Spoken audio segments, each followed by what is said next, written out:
All right, so both the runners are on the main title screen. We're about to get started here. I believe we're starting the countdown now.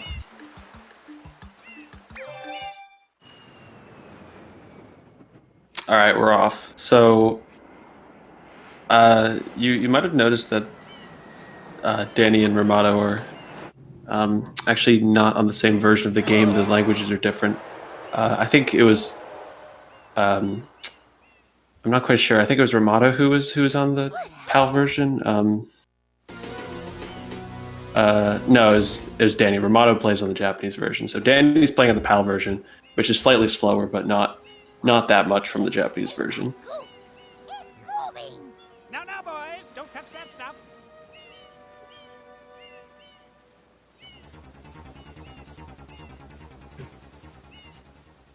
I'm actually going to get the bracket open real quick so I can know which match this is.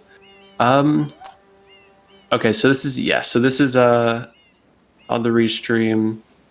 Doesn't show the teams, but or it might on the actual stream, but Cross over to that shore and find some assistance.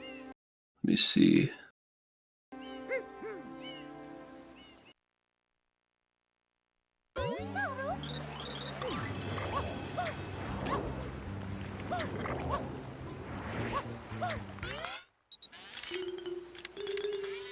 I'll figure out who the teams are later, but I believe this is the second round, so to start off we have Romano versus Danny in the SMS portion. And of course we have the cutscene starting off here.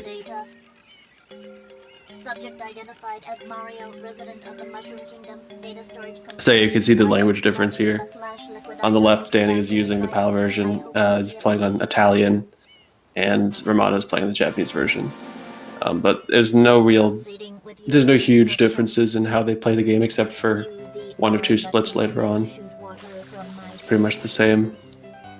And I did notice that Romano still has his timer is different because he forgot to reset his timer because he's using hacked file timing, which he has just noticed and put his yes. So he did reset his timer, but he'll start it at 3:25, which is the time after you complete airstrip. Instructions complete. Proceed. Oh, round 3, International Men of Leisure versus Unclog the Mental Block. Okay, thank you.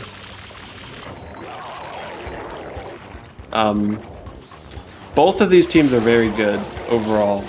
These are, from what I've seen, two of the top teams. Team Unclog the Mental Block is Romano's team. International Men of Leisure is Danny's team, and in the first round, I think that's Danny's team. Danny's team posted a 3:08.57 combined time, which is, I think, the best out of the tournament so far. So they are very, very good. And Romano's team also posted 3:12, which is very fast as well.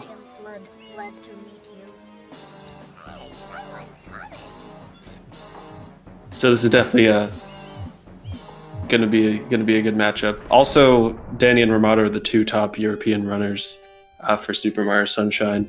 Romano has a 1:14.50. Actually, I have this up. Romano has a 1:14.58, and Danny has a 1:15.30.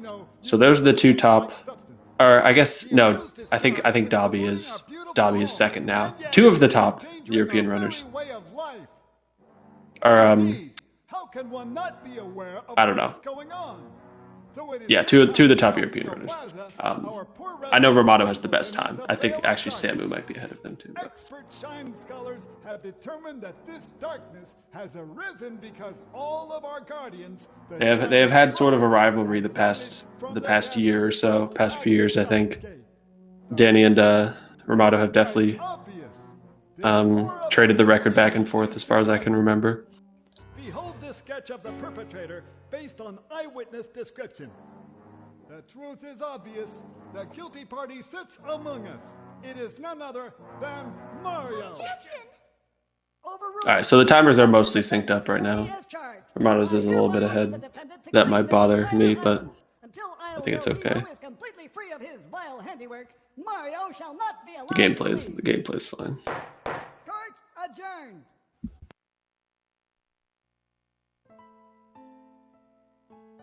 This appears to be quite a predicament, Mario. Data analysis verifies that the island's inhabitants are indeed troubled by pollution, but the pollution itself is not the main problem. Mario, you witnessed this object at the airstrip, correct? It is a shine sprite. Shine sprites are the source of power on Isle Delfino. They used to gather in great numbers at the Shine Gate, but the graffiti incident has polluted the island and most of the Shine sprites have fled. There is no longer any power to support the peaceful lifestyle of the islanders. It is most pitiable. The only way to ensure the return of the Shine sprites is yeah. the island from becoming well, dirtier. I think, The perpetrator is likely at work let's see, even as we speak. And you, Mario, are being treated as a criminal. I think the gameplay is, Do our best I to mean, resolve this situation. yeah, the timers are 2 seconds off. But that's just because Romano, I think, made a mistake with his timer. The gameplay is, you know, evenly synced, so you can do what you want. We'll be watching you, pal. We'll know if you start slacking off. So Danny's time is actually 1 second worse than mine. I don't know, I just wanted to point that out. Just thought I had to call Danny out like that. Alright, so we're moving on to the first clue, Piranha. Yeah, you know, some motivation for him if he wants to come back to any percent and beat his time. Though he doesn't really care about me, I don't think so. Both of them grabbed the blue coin. Wow, that's funny. So that blue coin, getting that blue coin doesn't lose time. It's I don't know if that's something that European runners do, but just for fun. You collect a blue coin in the cutscene, then you don't get the text box. Normally, collecting a blue coin for fun loses a little bit of time. But in that case, you can do it without losing time.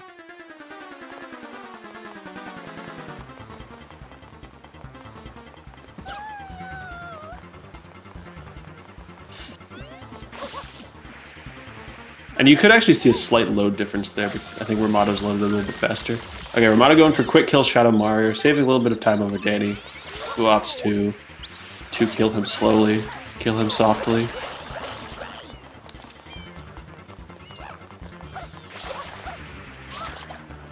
Romano also getting early M, so now we can jump into the Bianco. Right away, good start for Romano, we'll say. Solid start.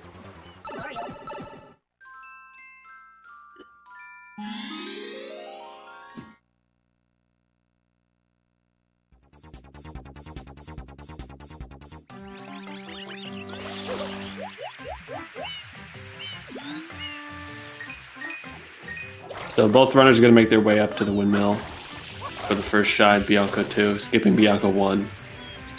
And Romano with really terrible spider luck, but it doesn't look like it'll lose him much time. Danny with not great luck either. Oh, Romano with the mistimed dive before he grabbed the ledge, and Danny takes a very early lead. Romano with a slight flub there.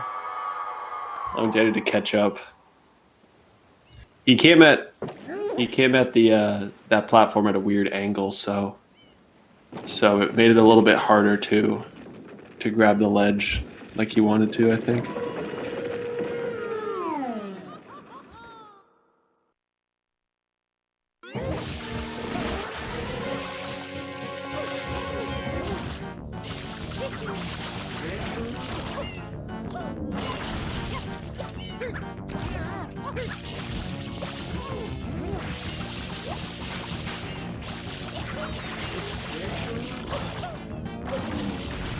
Both runners using backflips here to kill. Backflip spam sprays to kill PD quickly. You can either use a backflip spam spray or kind of just a normal spam spray while jumping, but the backflip spam spray seems to be a bit quicker. And both runners are pretty neck and neck at the moment. This split tends to be not too variable. The beginning of the run is pretty, you know, it's pretty easy to play to your golds. Which is pretty standard for a lot of Mario games, I think. You know, when you get the first few levels are the easier ones. Of course, then you have Mario Odyssey, where right away in the run you have to pull out DSS and, you know, this left side cap, which nobody likes to do. I don't know, it can't be good for your health.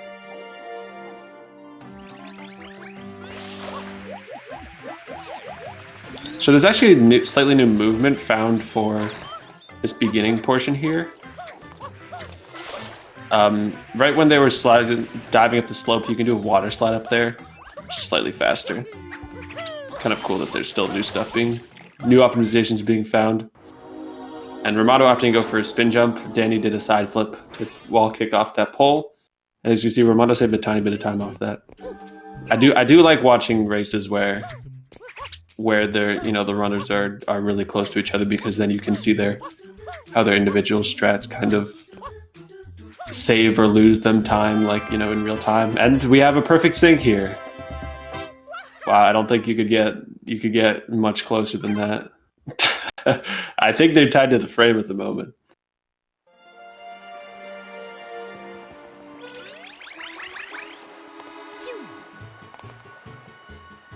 But Ramato obviously cheating,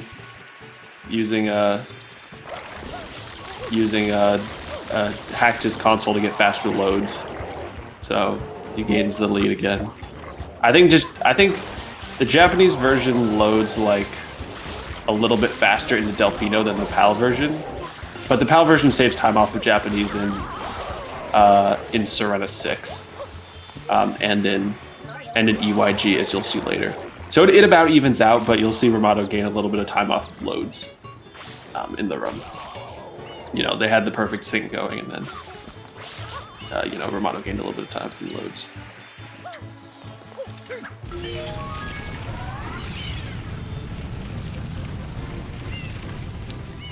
Both runners going for a trick there called Travel Skip, which messes with the graphics.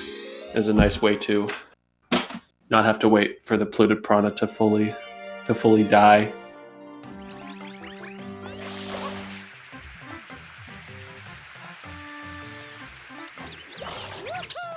Oh, Ramato missing the spin jump, taking the swim in the water before getting the first blue coin. Oh, and Ramato falling off. Oh my gosh, he didn't even make it back up.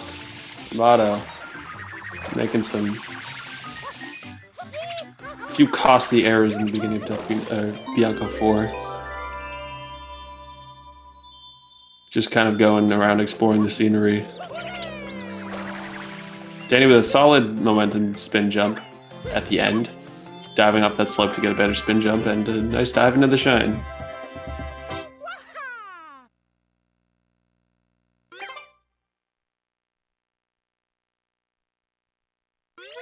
And you can see that Ramato's using world splits while Danny uses individual splits. So Ramato actually hasn't split yet. He'll only split when Bianco's done.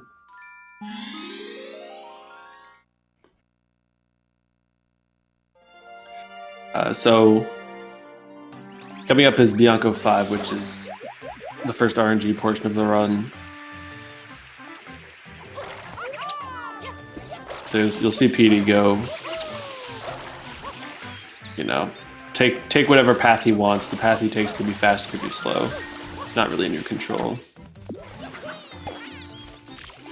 But what is in your control is hitting him with the point, which Danny does mess up once, but gets a good recovery.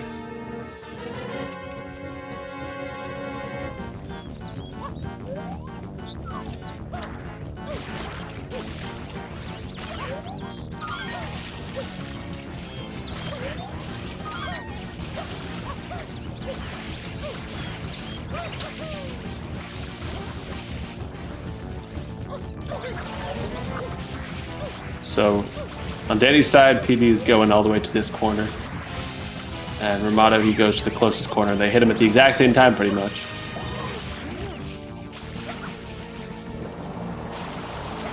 And there's a 2/3 chance that PD will give you a tornado, so but if he doesn't, it saves a little bit of time. So Ramato knows that he has a little bit of time to waste because PD went to the corner first, so now he's going to go over the wall. And we'll see where he goes from there. But Danny looks like he's getting good RNG. Danny with a decent pattern. Fairly fast pattern.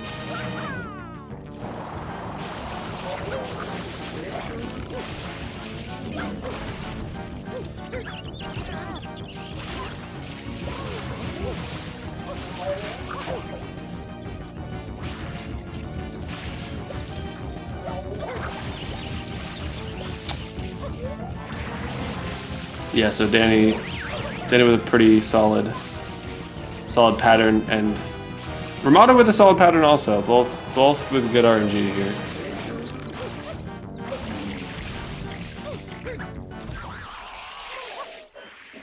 Oh, but Ramato messed up the backflip spam spray a bit. He was a little bit too close, losing a tiny bit of time there.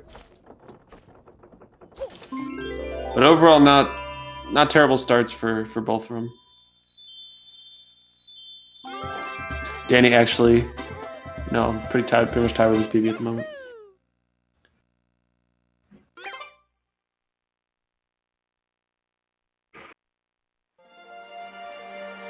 Here for As Harkos. Well, I think As Harkos plays last.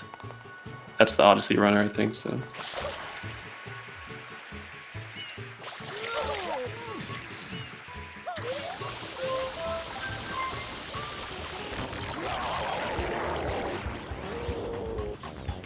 So we're gonna take a little bit of detour from Bianco and go unlock Gelato Beach now.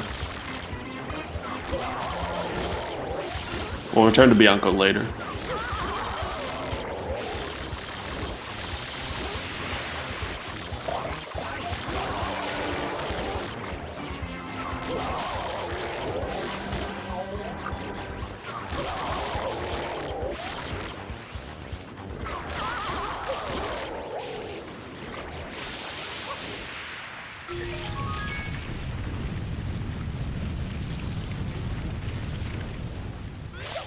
So Danny's sliding on some water to get closer to the M and entering Gelato Beach.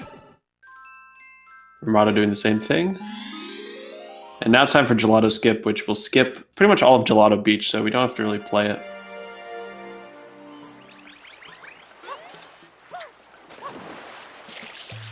So to do Gelato Skip, you need to grab a coconut here off the tree, as you'll see Danny do, and bring it over. But Danny with some bad coconut luck. Coconuts are not falling off the tree. There we go, there's one.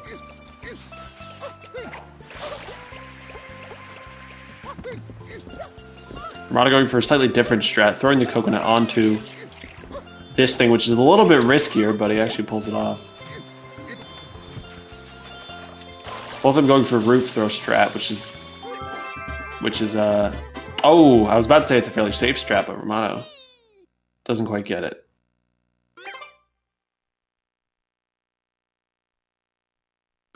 Alright, Ramato with one miss of Gelato Skip, which isn't a huge deal. Danny lost the same amount of time with the coconuts, pretty much. There's a faster setup you can do for Gelato Skip, but it involves backflipping and is too risky for most people's. You know, most people when they do races, they don't want to do it. Some people are consistent enough at it that they go for it, but if you miss it, then the coconut will go back in the water, and you have to go back and get it. So now to finish up Gelato Beach, Danny's just gonna grab they're both gonna grab the Shadow Mario Shine. Ramato slightly messed up the quick kill, but it's not a big deal.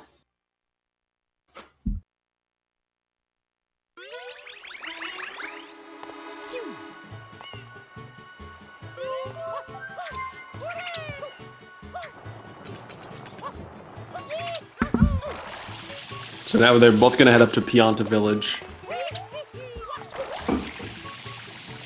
getting up here without a rocket nozzle using a spin jump.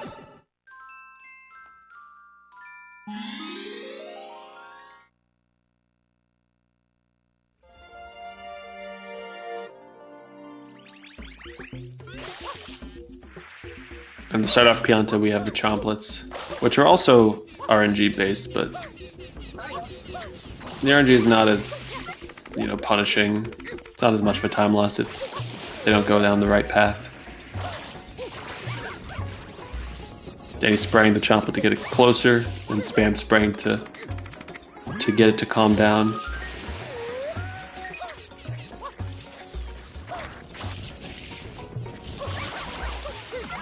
So overall, Danny with really solid chain chomp luck.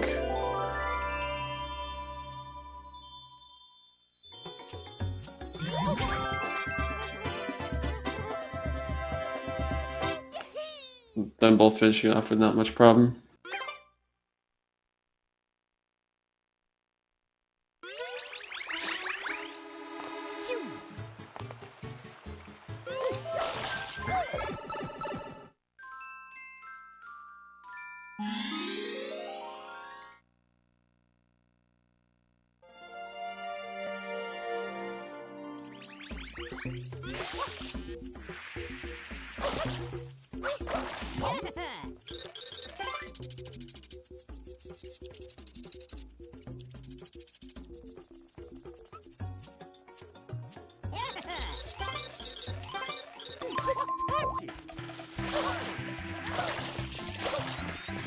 So Romano is entering the Piantismo level. Danny's right in the middle of it. Doesn't matter how fast you complete the race. As long as you do before Piantismo, you won't lose any time. It's not like Mario 64 where you can beat the Koopa and have him speed up.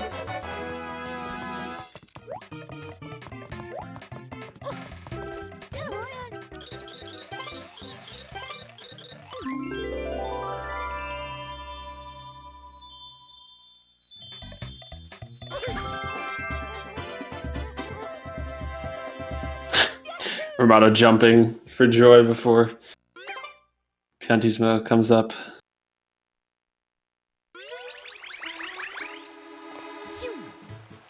Losing time just to have fun. I guess I can admire that.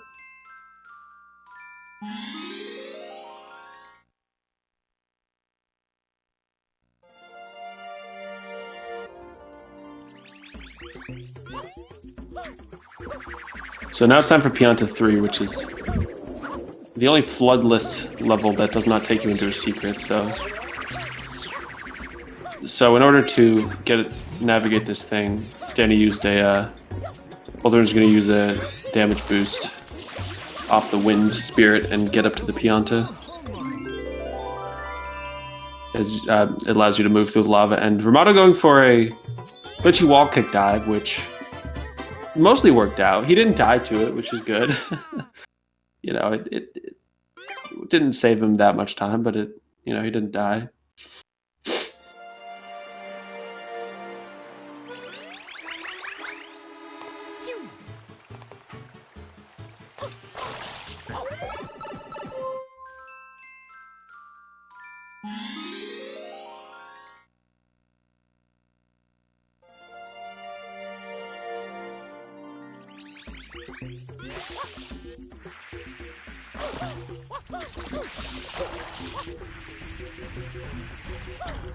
So the chain chomp level, this is one of the shorter levels.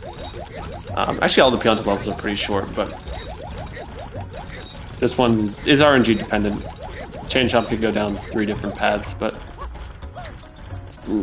they only lose like maybe a second and a half at most.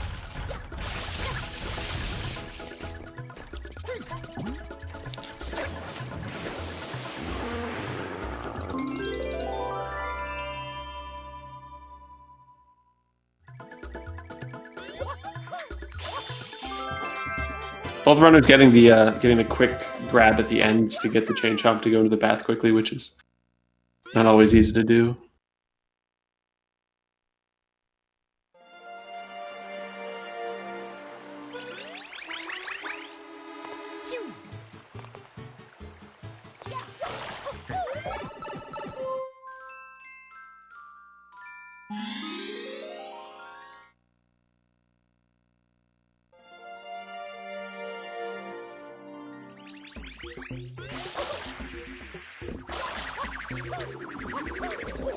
So, coming up here is another RNG level, Pianta 5. First, Danny's going to perform Yoshi Skip, as you'll see here. He'll clip into the tree. Normally, Yoshi to spray off that goop, but you can get into the level without that. And then coming up is a very cycle-based level. And if the Pianta does... If the last Pianta... Also, oh my gosh, Danny, what are you doing? Okay, so... Danny was going to get thrown off if he didn't make an adjustment there, so we had to have the Pianta throw him backwards. But if the last Pianta is slow enough, then he'll... you can basically skip a cycle. Looks like Danny got it? Oh, he's not going to go for it. Okay, that's lame. Danny had really good luck, but messed up the beginning. If he hadn't messed up the beginning, he would have had early cycle, which is what we call it. And Ramato, I'm not exactly sure what happened, but he didn't quite get the luck. So, hey, it evened out.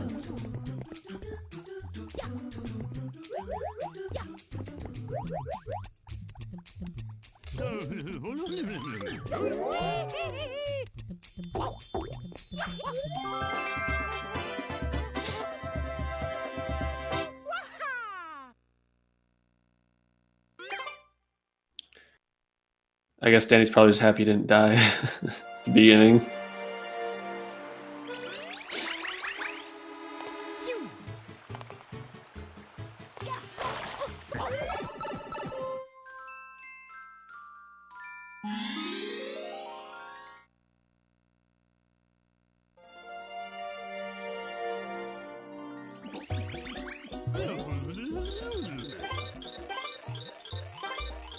Alright, so after Pianta 5 is Pianta's in Need, which is super skill-based level. See Danny spray in that general area to unlock that Pianta early. And use backflip dives to clean the Piantas off quickly.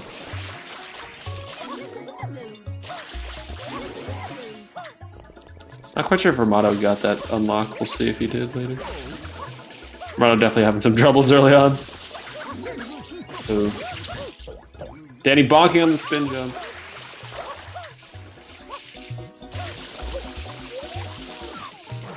Having a rough time.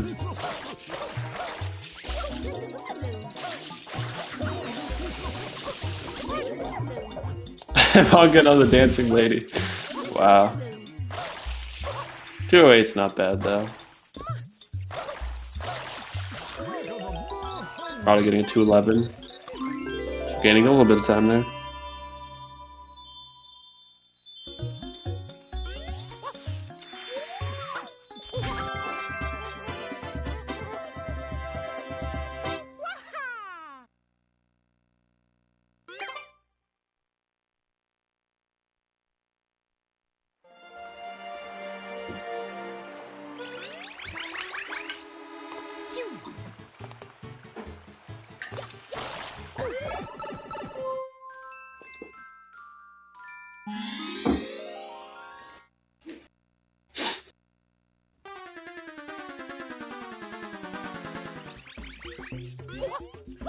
So this match is still really even, I gotta say. Coming up on Pianta Shadow Mario.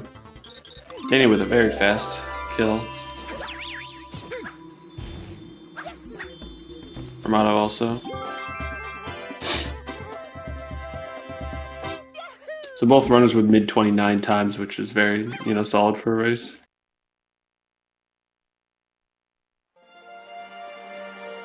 Danny would have had a 28 without that flub at the beginning of Pianta 5. But now it's time for Pinna, where the times can vary a lot more. Starting off is, see Danny do a trick called Honey Skip. He's going to clip out of bounds and die intentionally here to skip a cutscene.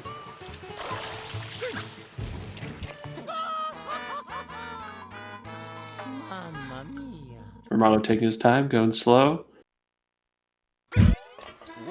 And so Danny pulled it off. because he was able to skip the mecha cutscene. Same with Ramato, so good job on both runners. A good start to Pinna. But Pinna does have some of the tougher shines in the first half of the run. So we'll see how it goes.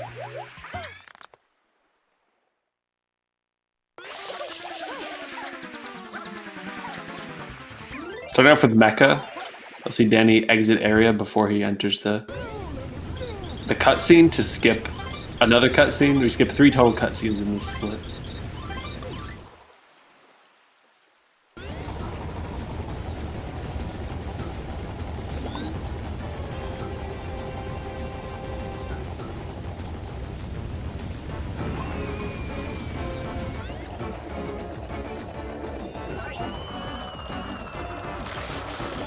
So Mecha takes 4 hits to kill.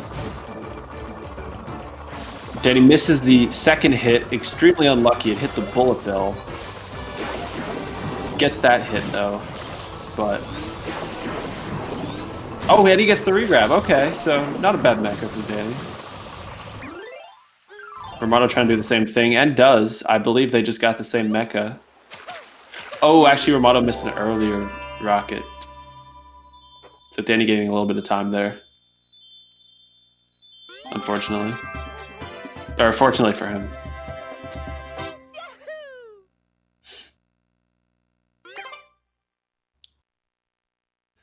It's definitely a tough fight. It's very hard to get those rocket shots down consistently. I don't think anybody has this level completely like consistent.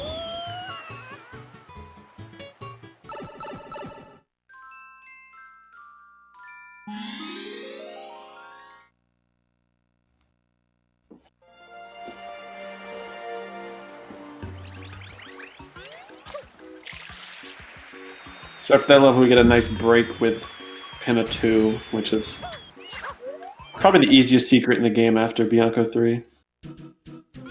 Gelato 1 is pretty easy too.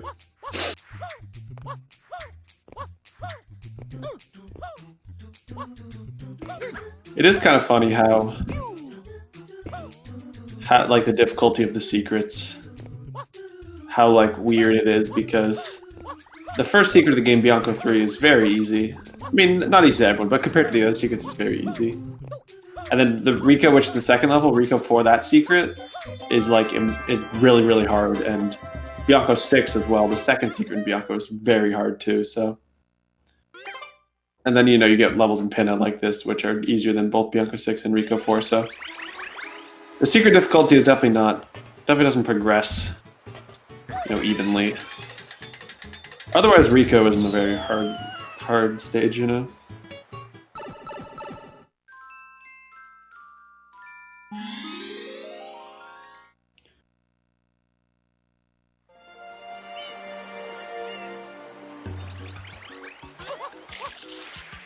So Pinna 3, I'm curious to see what strats these two go for, because there's a lot of different strats you can do for the red coins of the boat. I think these runners are mostly like, don't go for too much risky stuff in general. Then going for the standard boat strat, seems like. Getting a nice spin jump. Ramato going for the Y turn, but misses the wall kick. Oh, that's costly. Now he has to go down here. But Danny getting a very clean Pinna 3. That is very solid Pinna 3 from Danny. Ramato having a little bit of trouble. Let's see how well he can back this up. It's, a solid backup for Ramato overall. I love that spin jump dive. That was nice. That was really cool.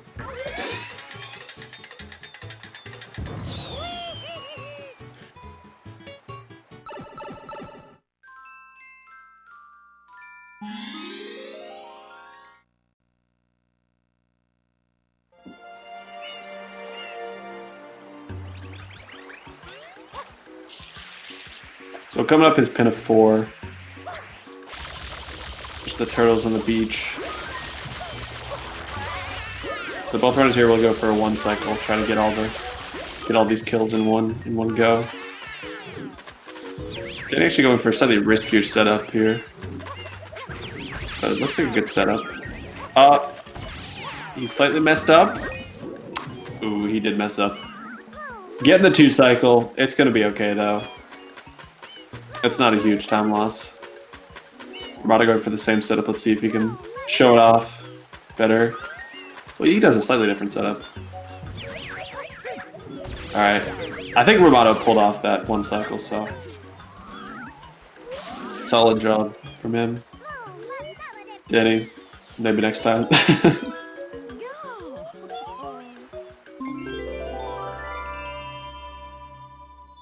I love this match. I love how back and forth this is. Absolutely love how back and forth this is. Romano like always lurking just a tiny bit behind. It's great.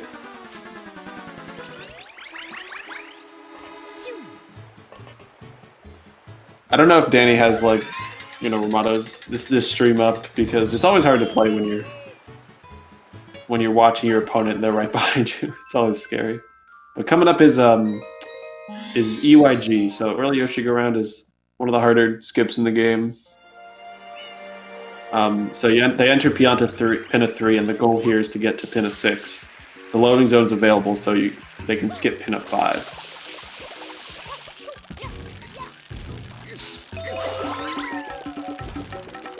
And Danny can do this level slightly faster actually because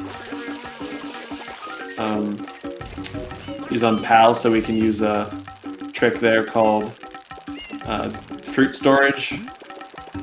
It's very hard to explain all this. Oh, he's got 3 stews. This is fun.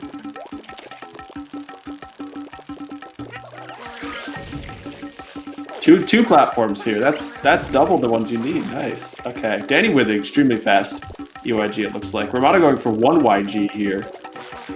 He gets a cool, nice clip into the stage, and he's a show off. So, good job, Romano. You're a show off for doing 1 YG. But both really clean. Very, very good UIGs for both runners.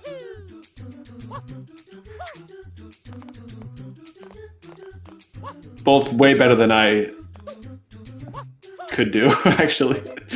Both way better than I could do. I don't do it nearly as fast.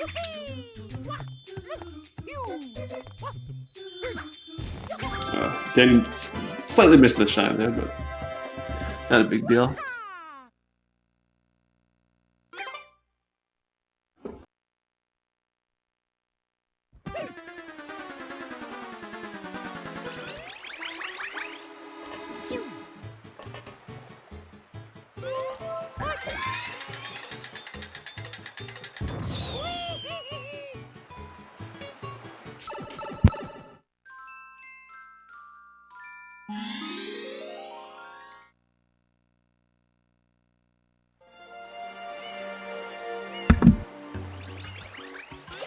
Alright, so both runners with overall fairly decent pins. Moving on to the Shadow Mario, which is a nice easy last level, just get a quick kill. Yeah, I think they both had pretty equal pin times here.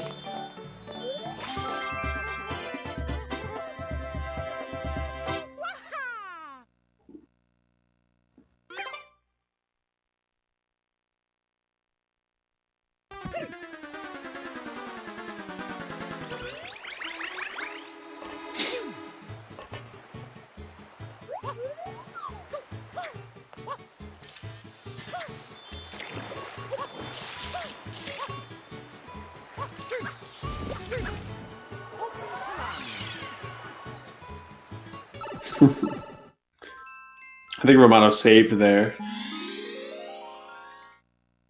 which he probably didn't quite mean to do.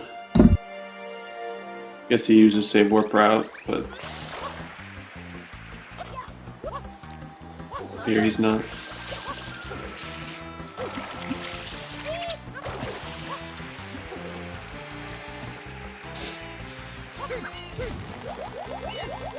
Oh, right, because he doesn't have a... I guess because he doesn't have a memory card? I don't know. Can't save warp? Or maybe just didn't want to? Alright, so both runners entering Rico here.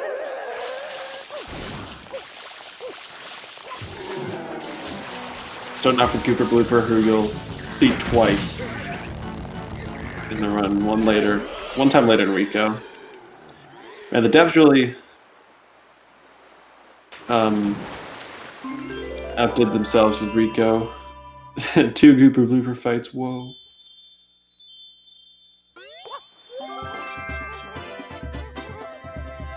The movement is pretty much... the movement's different for the, the different fights, so it's at least kind of cool.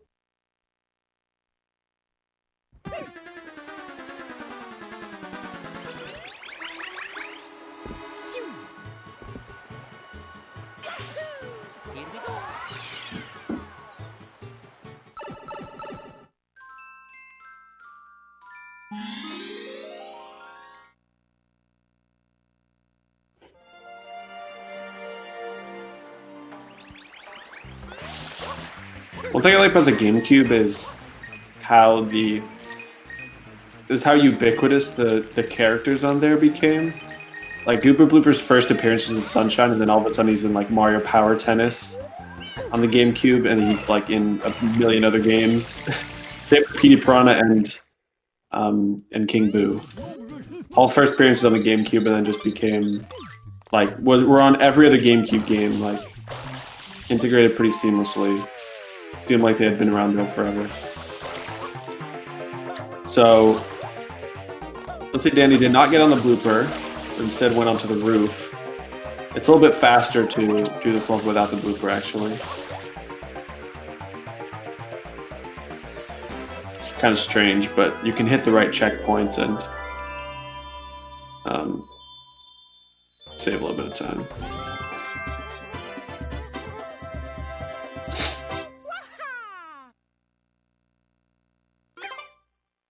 I do find it funny how Romano and Danny's movements are like, they do little things that I don't see that many runners do. They both do it. I don't know how many of those, like, it's just because maybe they watch each other, or maybe it's just I don't watch the right runners.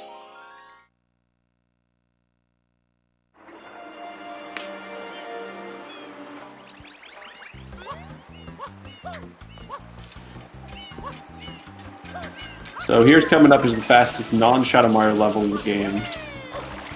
It's Rico 3, and you'll see a very short skip to get the shine. Very fast level. Ramada going for a Beyblade here to get up here a little bit quicker. Oh, he got a low hover. Oh no, wait, never mind. My depth perception is not good. I thought thought his hover was low, but no, it was perfect. Sorry for doubting you.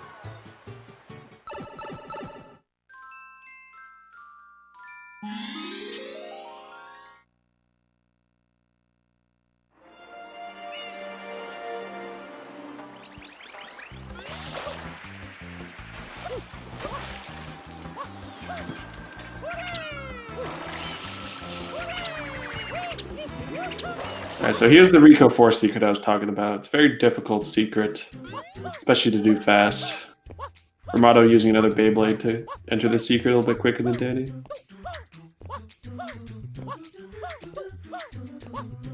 Danny utilizing dive rollouts to go really fast here. Looks like both runners are doing that. And then spin jump dives here. Wow. What are these strats, man? That's cool. Wow, I have not seen spin jump dives there. That's funny. That looks weird to me, but both runners with solid movements there. That just the ending looked weird to me.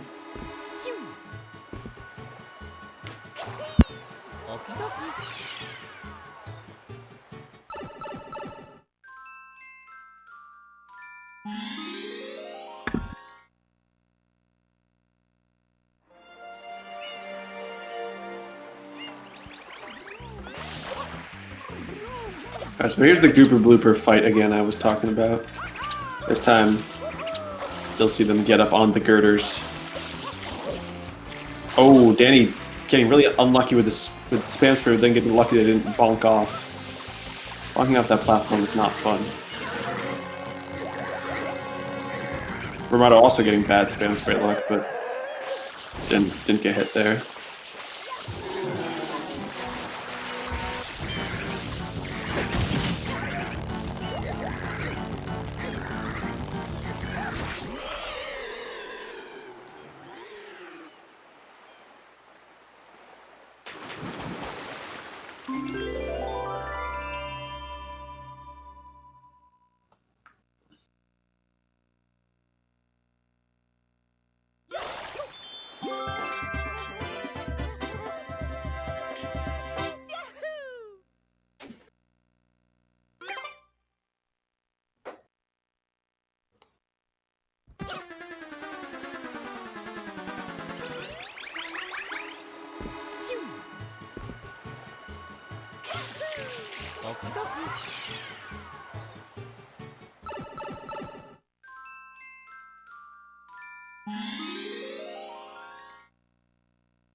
So both runners are done with Rico 5, moving on to Rico 6, which is probably the second hardest level in Rico. Red coins on the water. Very easy to die here. If you hit one of the obstacles while going at full speed, you will die. It brings you all the way back to the main world, so it's kind of a scary level, especially late in the run.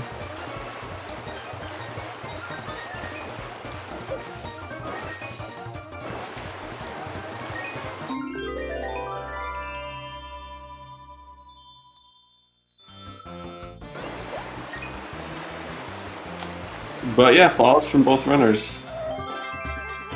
Very well done.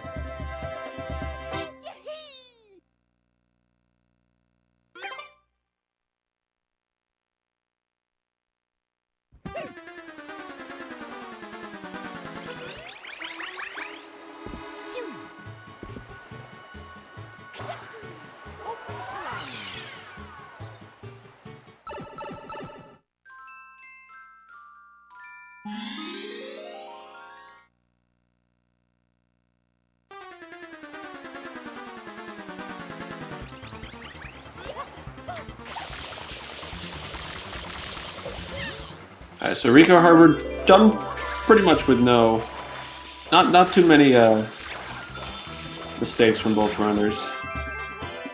Pretty standard Rico. And the easiest Shadow Mario level in the game.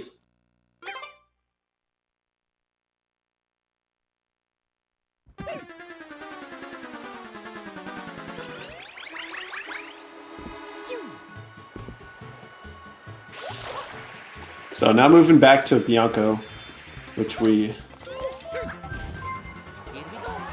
skipped earlier.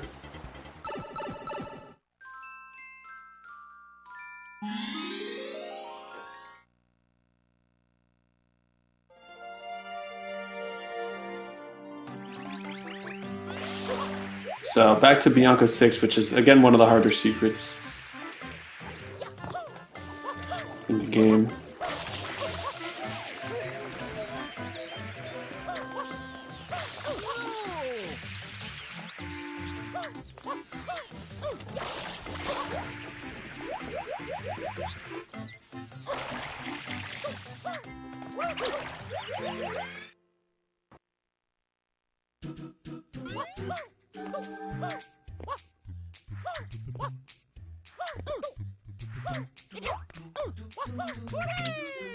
Oh, Danny going for the dive roll out spin jump onto the cube, flawless. Romano going for the normal spin jump.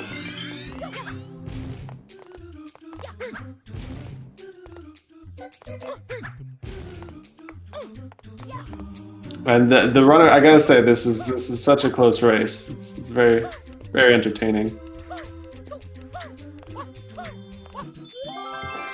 Both runners are on the cube at the same time. Very much anyone's race.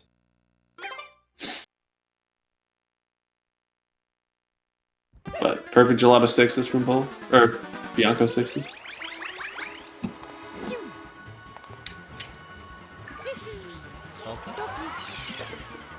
Yeah, this race is intense.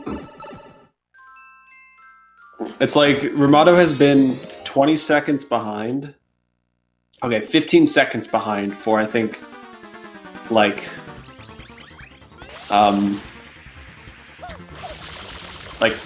half an hour at this point. Ramato's just been 15 behind. I think since he missed, no, since even before Gelato, since Bianco 4, he lost like 15 seconds in Bianco 4, and that has been maybe not 15, but it's like it stayed that way the whole time. So I'm waiting for Ramato to mess up to take the lead. Not that I want him to, but I expect something like that's going to happen. Or Ramato gets really good luck. Alright, so both runners are done with Bianco. Moving on to Serena, grabbing Yoshi.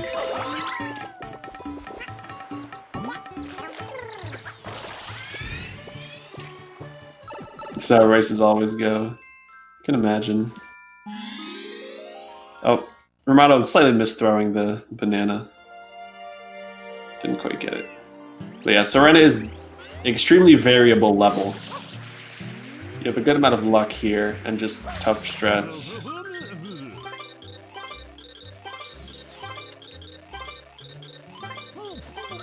It's the level where, like, really anything can happen. Like, it's hard to, you know,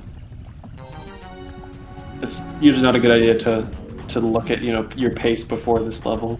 It's so hard to keep a good pace. But Danny's starting off with Hut Manta, getting onto Hut, spraying the Manta, not doing Hutless. Looks like he has a decent setup here, though. So the goal is to spray the Mantas to get them to their small stage as quickly as possible. Ramato also going for Hut Manta. Interesting. Then he's trying to find the last big Manta. He can't find it. Where is it? Oh no, this is a nightmare for Danny. Oh my gosh. Where on earth is that last Manta? Oh no, that was... He just went and hid. Ramato also having similar issues, but gets it fairly fast. Wow. Yes, that's a good point. Good thing to note. Danny running out of water. Wow.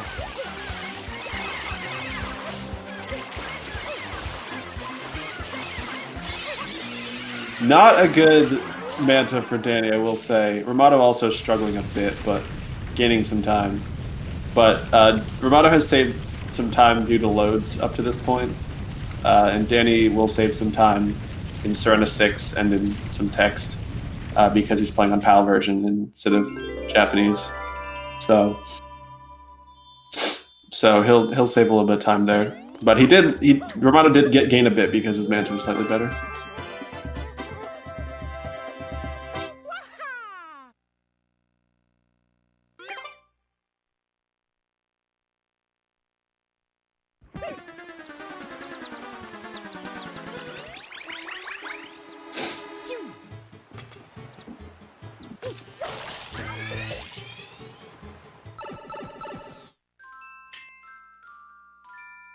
Yeah, coming up is another very difficult secret in Serena 2.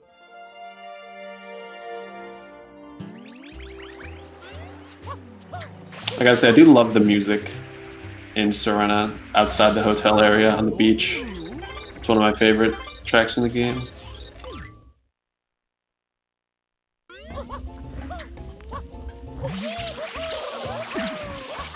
Danny with a clean entry to the secret.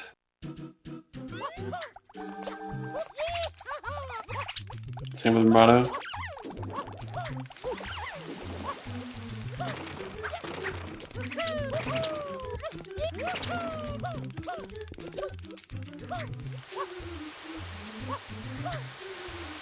Oh my gosh, Danny almost missing the sand block and falling into the void. That was extremely close. You could see he hesitated a little bit after that because he knew he barely survived and had to get his bearings straight. And both runners going for a momentum spin off of the cog, getting to the end. And God, keep getting reminded how close this race is.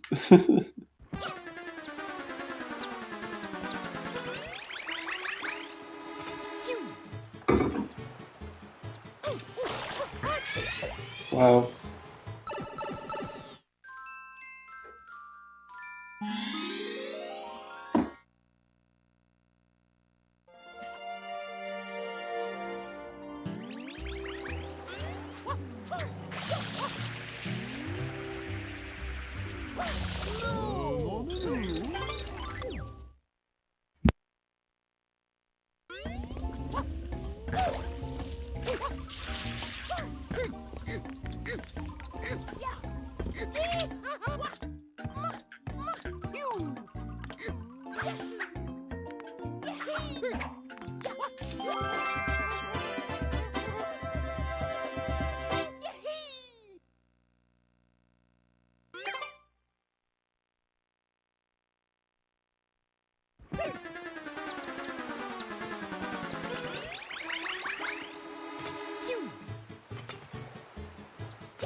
Alright, so both runners just finished up Serena 3 and on to Serena 4, so you'll see them go for a trick here called Casino Skip. Skip having to do all the RNG casino parts right into the secret. The secret's a little bit easier than Serena 2, a little bit less scary. But there's a tough trick at the end that is very risky. See if they go for it.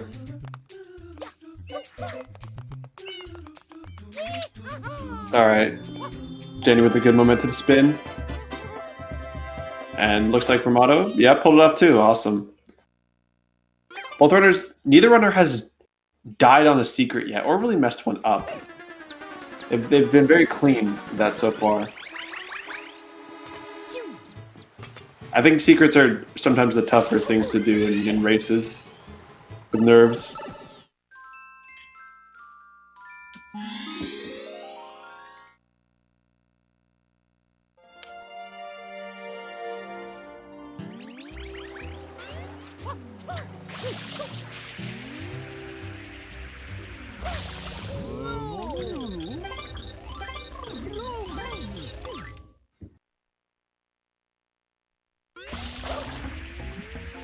Alright, so now here we get to the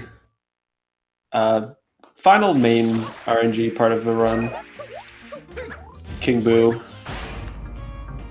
So King Boo can either give you fruits or not, and you want him to give you fruits. And if he doesn't more than once in a row, then that's an extra cycle. So the goal is to get as few extra cycles as possible. But he can basically give you as many as you want, so it's a scary level when you're on a good pace. Danny right away with an extra cycle.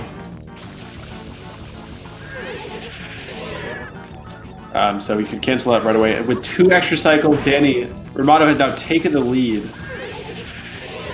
on Danny just like that. Another one. Wow. 3 extras right on cue. My God. Before Danny has even gotten a fruit, gets 3 extras. Which is very bad luck. Romano got a fruit right away, and he can't even get he's missing the papaya, man. What is he doing?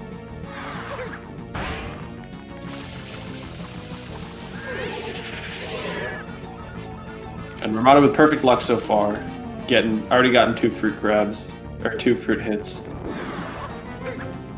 Danny's still looking for his second. Each extra cycle loses about 7 seconds, so it's, you don't want to. Danny having a lot of trouble with fruits here.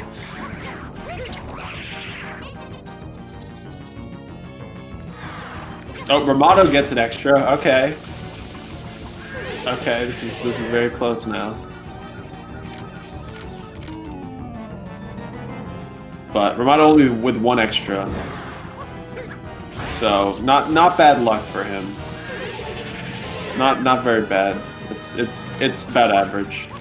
And Danny ends up getting 3, so which isn't the end of the world, but definitely bad luck. And Romano now has the lead.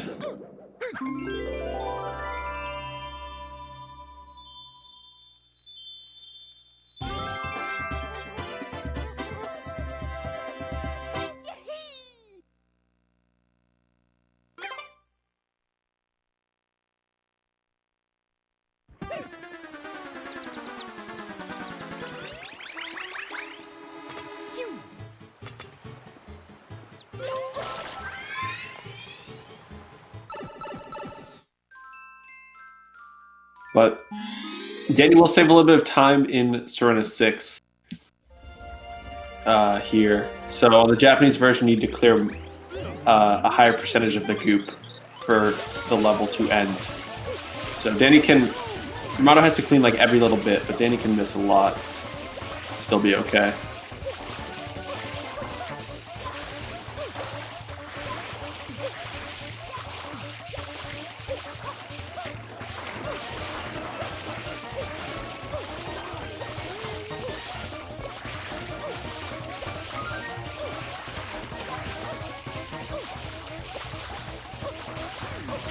I'd say Romano has to be much more careful with his cleaning. Oh no, Danny runs out of water. Oh my gosh. But it worked? Oh, okay. I guess it worked. I got confused there for a second, but not quite sure what happened.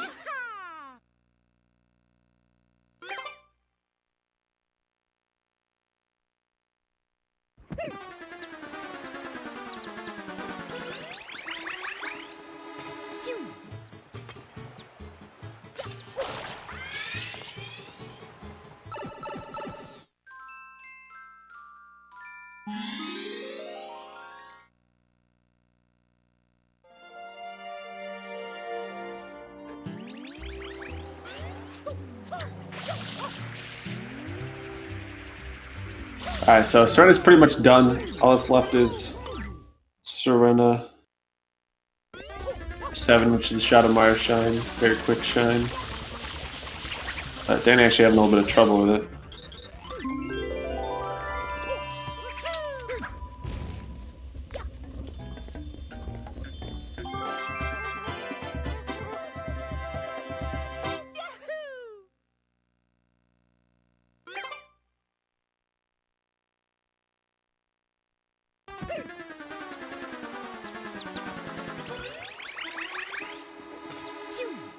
So, last level of the game coming up. Oh my gosh, Romano, are you serious? No! Romano! Oh my gosh. Okay. Well... So Romano re-entered Serena on accident from muscle memory. So that loses like 30 seconds, and Danny now has the lead again. This race is such a... So weird. Romano throwing again for content. Just so Danny can take the lead. Now he's in Noki. I was confused. I was like, wait, did we have another shine in Serena? No. Danny cleaning up Noki one pretty quickly. Romano not too far behind. Wow, they both went for insanely fast strats. That is very risky to go for, that side flip dive. I can't believe they both got that. That was very impressive. Unfortunately, you know, a little bit mitigated by the re-entry, but you know, Ronald's got to do everything he can now. I believe he was like maybe 10 seconds ahead. Now he's maybe 20 behind. But Noki is very hard, and there's plenty of room to catch up with him.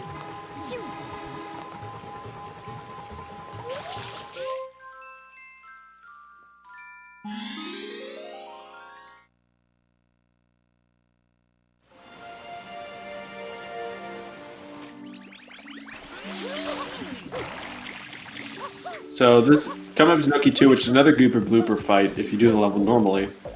But you can clip through the level. Denny actually bonking and hovering. Oh my goodness. Okay, so this is what I was talking about with plenty of room to catch up.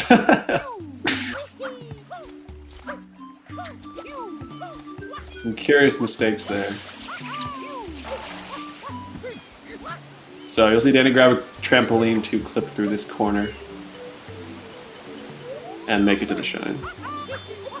Had a few issues along the way, but he made it there eventually.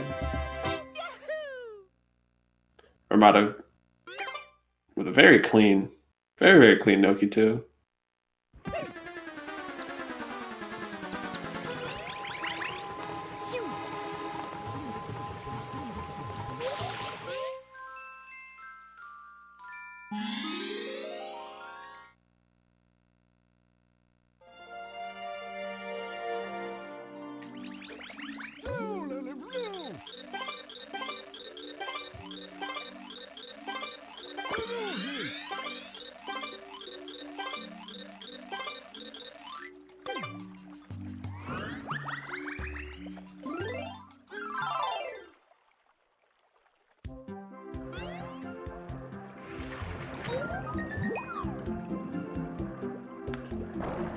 Okay, so this is the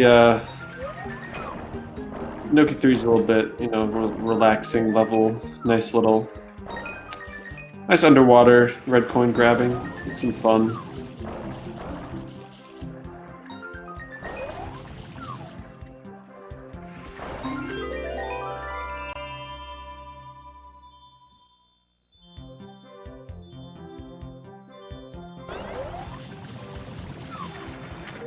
Danny actually missing the shine here. Ooh.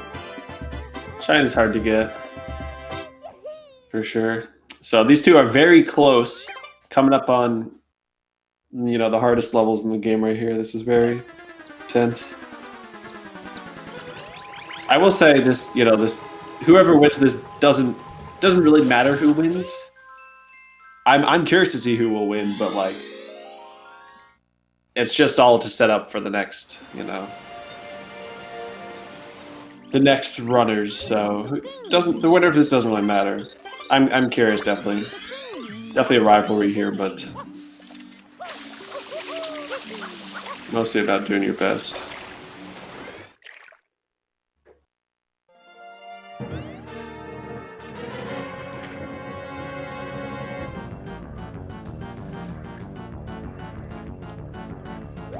So here's Noki 4, the eel, and this is a very precise, clean dentistry job. So I imagine they both go for 6 tooth.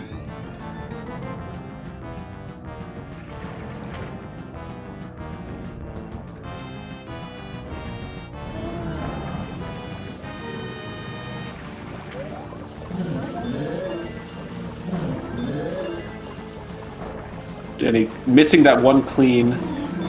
Probably won't be able to get a 6 tooth now. Has to dip out early. Romano looks like he's going for it. Yep. All right, very clean 6 tooth by Romano there.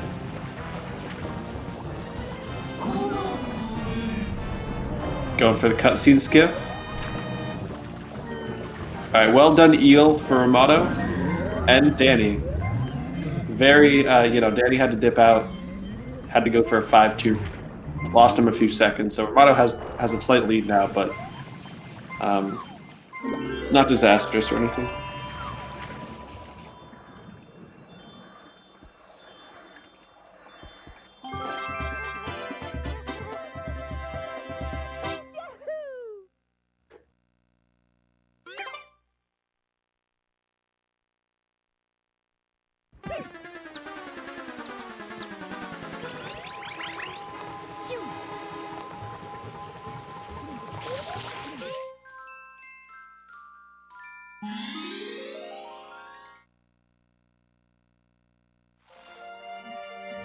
So now we have a little bit of a break. Another Piantismo level. Nice bit of relaxation before Noki 6, which is the final secret of the game.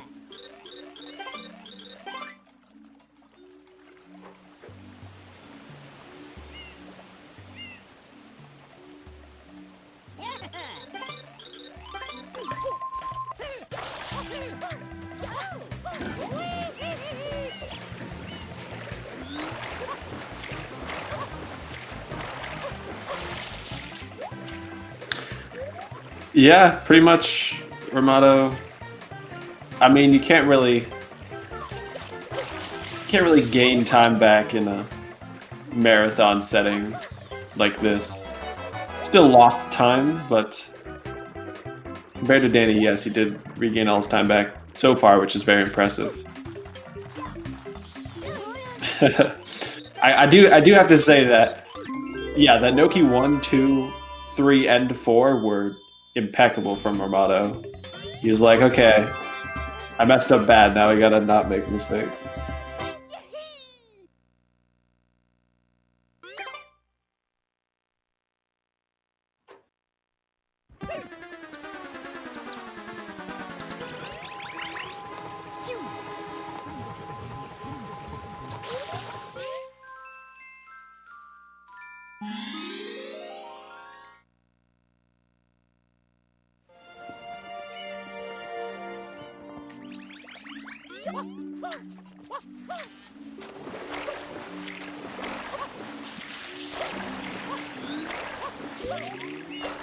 Alright, so going for Noki 6. Both runners going for the entry on the ropes. Ramato getting clean, but Danny having a little bit of trouble here. Makes it up there eventually, though. Alright, let's see what happens in Noki 6. This is definitely the hardest secret in the game to execute, especially being at the end of the run.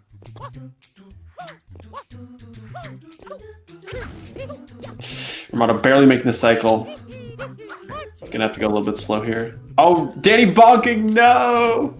Oh no! Bonking off. I didn't even see where he bonked. I was watching Ramato, but that is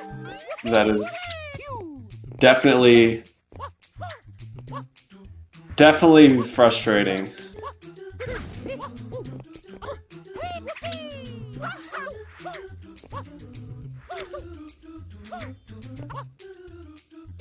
Danny and Ramato has a sizable lead now.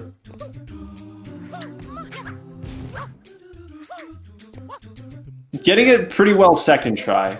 That was a very clean Noki 6 on the second attempt. Not quite sure what happened in the first one, but definitely unfortunate. After playing, you know, a pretty dang good race in general, and especially I jinxed it because I said that nobody had died in a secret yet, so of course someone had to die. So, you know, after playing a pretty solid race, Noki 6 deaths are definitely frustrating.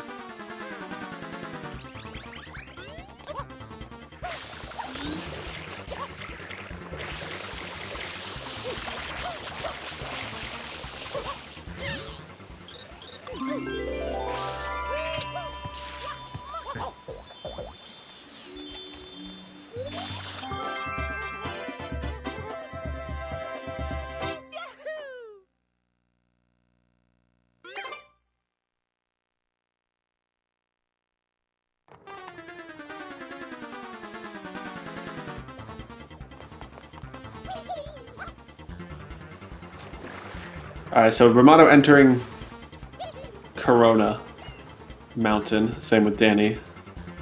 So I think Ramato's on pace for about looks like a 1:16 maybe.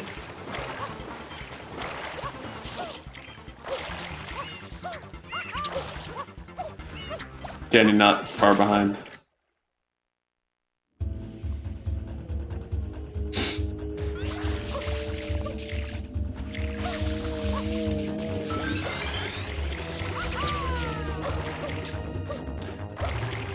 Clean fast boat.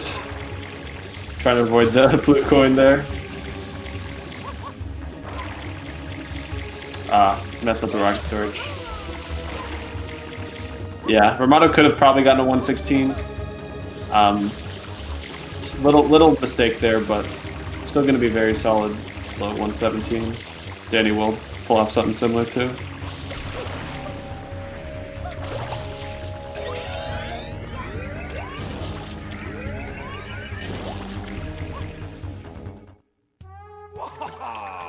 The water's great, hey, Junior?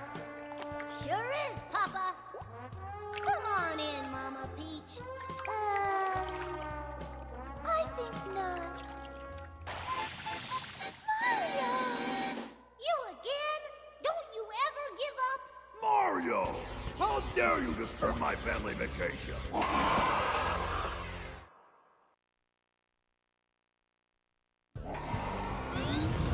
Alright, so Romano almost done here.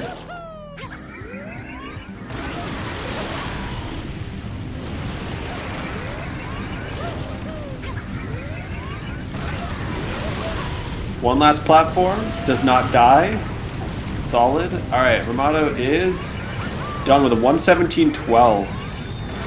Well done. 117.12 with a surrender re-entry, very solid time. Danny about to finish up as well with a hold. 117.30. GG's. And now we have that drunken dwarf and Haka, I believe, up next.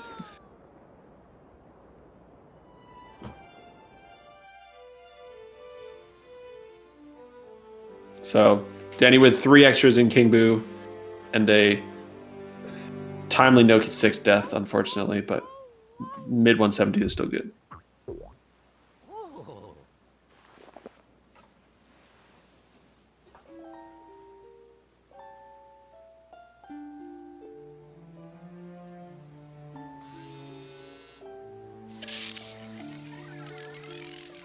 Mario, was I assist?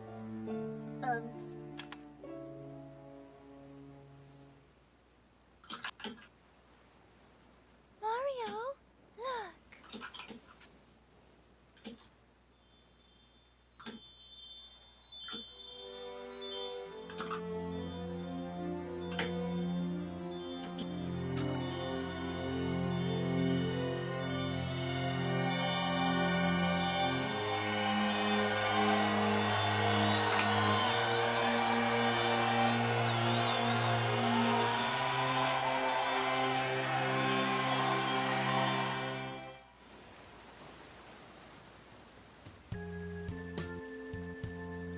Junior, I've got something difficult to tell you about Princess Peach. I know, she's not really my mama. Someday, when I'm bigger,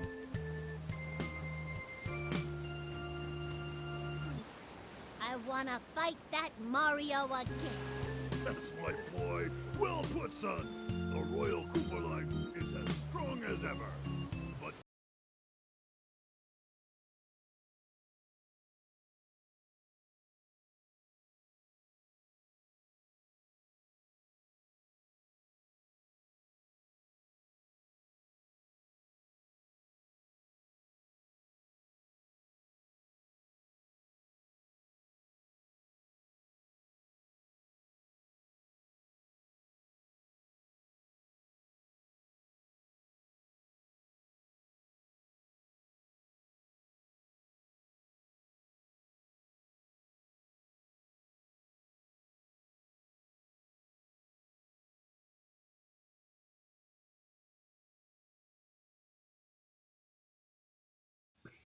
All right.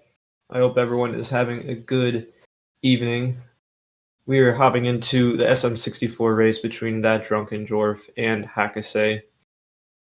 I guess we're just waiting for the streams to get unfrozen. So this is going to be, or should be, a very close match. I believe if speedrun.com is accurate, that drunken dwarf has a PB of a 51.17. And Hakase has a PB of a 51.04, I believe. Very low, 51. So only like less than around 10 seconds apart. So pretty close.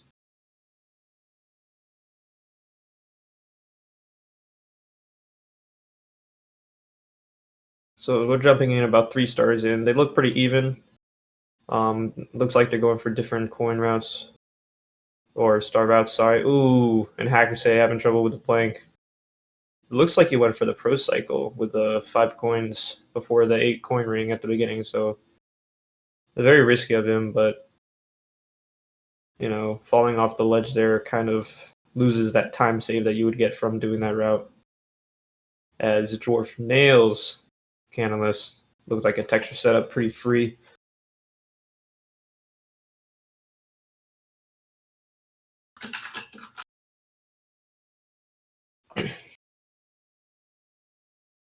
Looks like Dwarf is going for 100 coin now as well. Deciding not to go for the pro cycle. I'm sure he gets it in his runs, but taking a safer race, I can't argue with that. Sometimes you just have to play it safe if you know the goal is to just beat the other opponent, get a good enough time so that your team doesn't fall too far behind.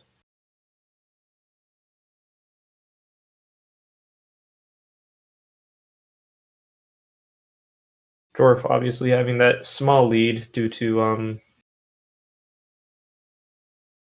his team finishing SMS first. Not by much at all. It was only, looks to be about 21 seconds apart. So that was a very close race to watch. Very fun indeed. Dwarf having a pretty clean 100 coin. Saving time over Hakusei just because Hakusei messed up his cycle. As he gets Owlus. Interesting going for Owlus as their 6th star. Most people like to get out of the way first, including myself.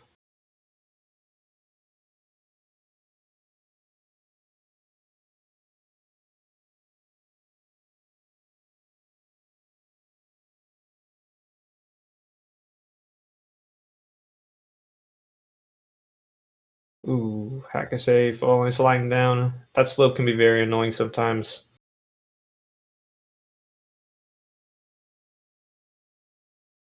So since we did not see the beginning, I'm not sure what routes each went for. It looks like that Hakusei went for Womps 8 and Dwarf went for Womps 9. So Dwarf has an extra star, an extra slide star right now. And he looks to be only about 20 seconds behind with an extra star, which means he's probably a good amount ahead right now.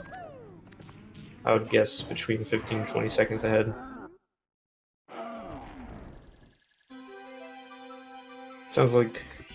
There we go, we got Dwarf's audio right now.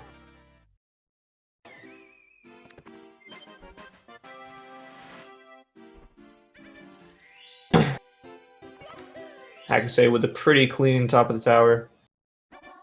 Top of the fortress.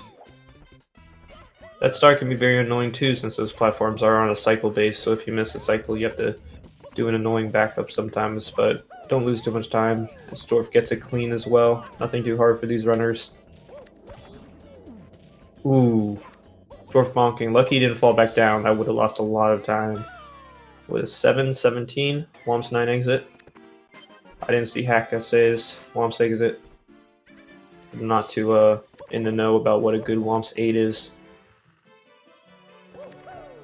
Most people go for Womps 9 because it does save around a second to Womps 8. And in a race, you might as well take that extra second because it's not any more difficult. It's usually just preference, since people like to get Womps out of the way first before doing the 2 slide stars.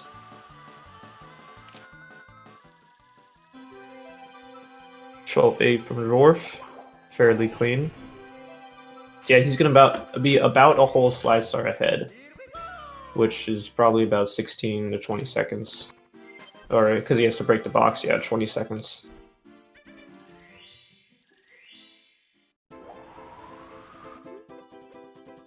Now on to Wing Cap, one of the most annoying stages in my opinion.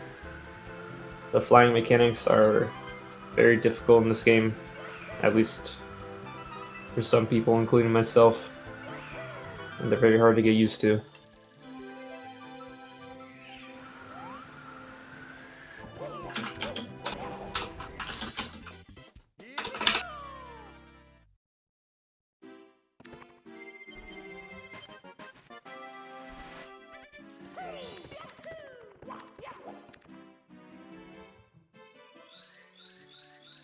So now that they are both synced up in routes, we should be able to see who has the predominant lead. And right now it's Dwarf entering Dark World at around a 9:02. Dark World's one of those stages though that if you mess up, you can die and then lose 30 seconds to a minute.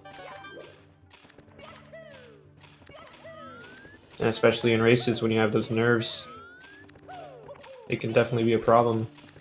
But Dwarf making an early cycle in the elevator is pretty good. He's on pace for Shigeru's cycle, which is what you want to make at this level of gameplay.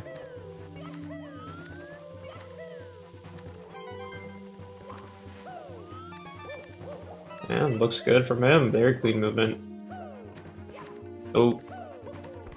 Yeah, that wall can be annoying sometimes. But not taking the death, which is what matters for him and his team. As you see Hakase going for the same cycle. Looks to barely make the elevators. But it's still on pace for Shigeru. Going for Poverty Shake, which is a little faster. I'm not sure how much, a few tenths of a second maybe, at most. And is also safer, so you're just seeing a lot of runners go to that route. Or that, yeah, that red coin route lately. You know, I support. I mean, it's faster, it's safer. Might as well, right? So Dwarf with a 10:33 fade out, just about 10:32, 10:33.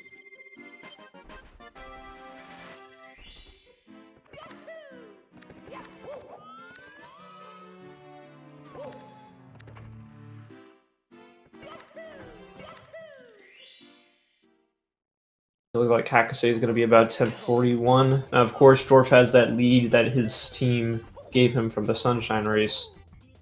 So he's only winning this actual race by about 8 seconds or so, but overall he's ahead by 30 seconds, I would say.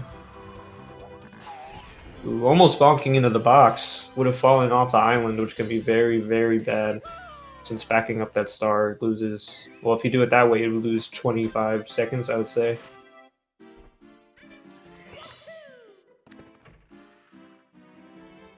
I'd imagine both players are going for the CCM 17 route. I can see from Dwarf's splits that he is, but I cannot see Hakuse's splits because he does not have them open. He just has the timer, so we'll have to see. I would be very surprised if he went for CCM 17, because having to do double pillarless in a race is not usually what you want. Since one pillarless can lose you enough time, you don't want to have to do two. Dwarf taking some damage, but getting the star.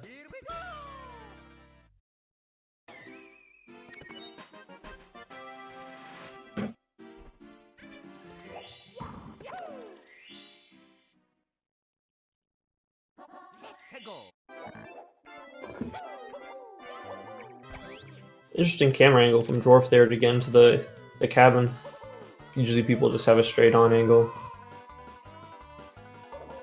Ooh, Hakase missing the platform. Taking extra damage, but it's a quick backup.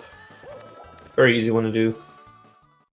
Only losing about 2 seconds there, maybe 3.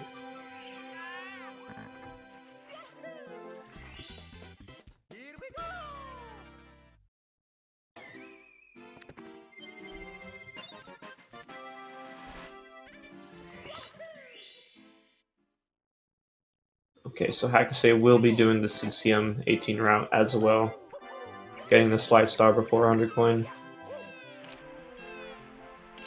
I'm not sure if he usually does CCM 17 or not.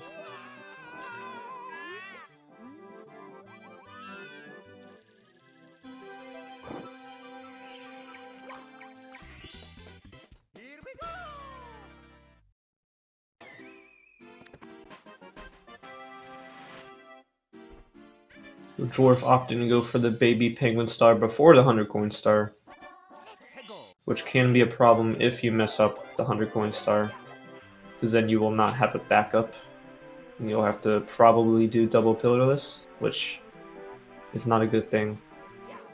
And we see Hakase do the same. See Dwarf not going for the extra coin. Usually in races, I myself, and I know a lot of other people like to go for the safety red because you can only miss one coin on the slide. If you miss more than one, then you pretty much have to redo the entire slide or do a backup star. And most people don't know fast backups. So hopefully Dwarf doesn't miss more than one coin. He looks good so far. That jump is the hardest part. Ooh, we missed one right there though. That's usually one you don't want to miss because it's pretty free. We see Hakase not going for the, or he is going for the safety red. All right, so it gives him that extra good conscience. But Dwarf knows what he's doing. Doesn't miss any coins except for that one. Spawning the star exactly where he wants. So since Hakase got the extra red, he can miss 3 coins. It'd be good.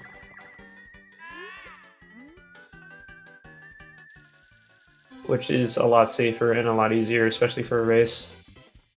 Letting the pin go in front of him, though, that's usually not too good, because then it'll just be awkward at the end.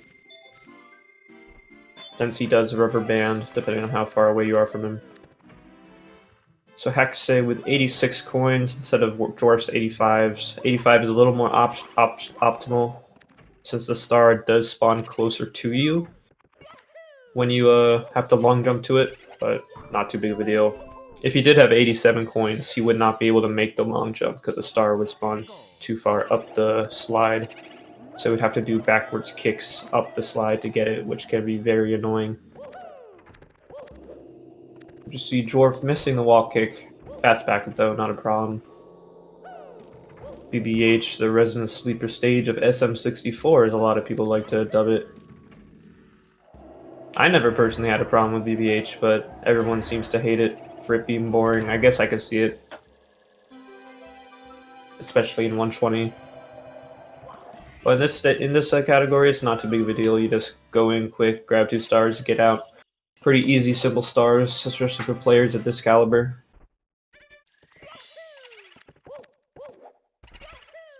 Ooh, Dwarf missing the ground pound, accidentally long jumping, I believe.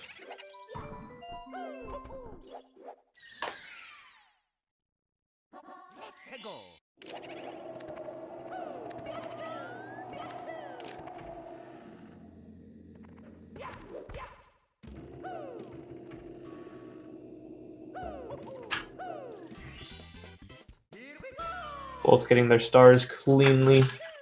Now Dwarf will be heading downstairs to SSL, one of the hardest stages in the game, in 120 star.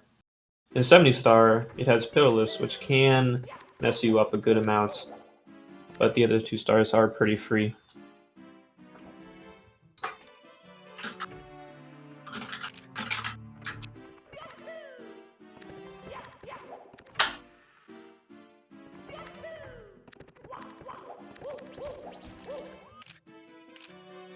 Let's see, Dwarf grabbing Mips, not a problem with him.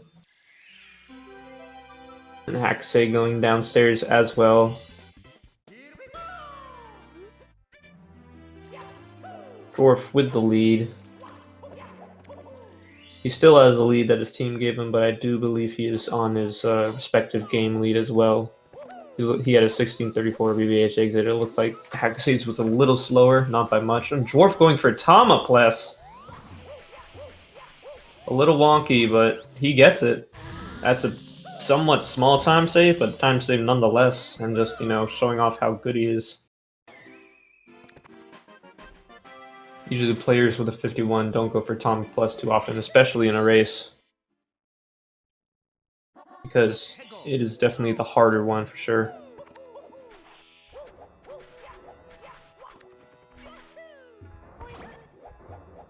And Hakase going for the normal Pitiless, losing about 2 to 4 seconds to what Dwarf did. Not a big time loss at all, but you know, he's definitely behind right now and needs to catch up.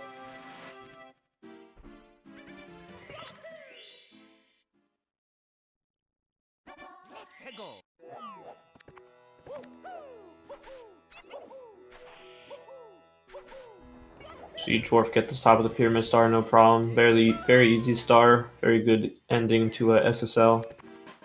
And Hakase with the Talon star. Doesn't seem to have a problem with it. hitting that Shy Guy and bouncing off of it can be pretty annoying, because if you go too far up one edge of the pillar, he will either fly towards you or spit fire and stay far away so that you can't hit him and bounce off of him. But both these players know what they're doing. They handle it well. For the clean 8 red coins. Hakusei finishing up SSL, going to LL. LL, one of the harder stages, I would argue, just because of all the, lava everywhere. You could easily take a spill.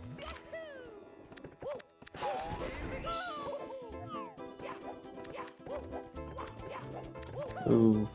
Dwarf missing speed kick, diving instead, but backing up cleanly. And Hakusei going for wing cap first with a fake sync.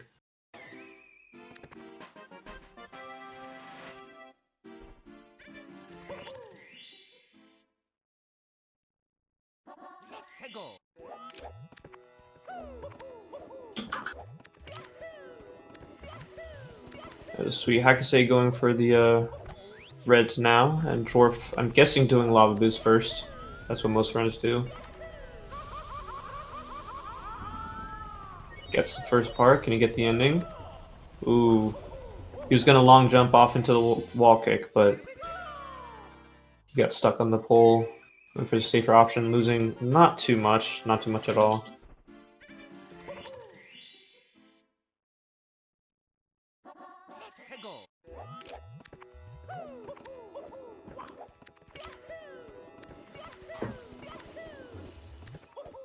As we see Hakusei going for his lava boost now. And he dies. Oh no. I did not see what setup he was going for.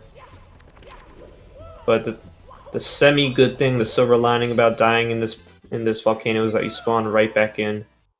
So he's going for a cure boost, and he misses it again. That's not what you like to see. It is a quick death, but a death nonetheless does lose a lot of time.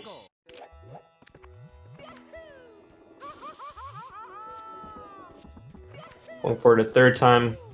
Ooh, going for the safer boost and gets... Ooh, no! That's 3 deaths. That's not at all what you want to see. Edgedorf going for the bullies. Gets the ground pound. Not a problem for him. Looks like he is going to be going all the way up. That loses a good amount of time. But after you die 3 times, you don't really want to risk it again. It can be a big problem.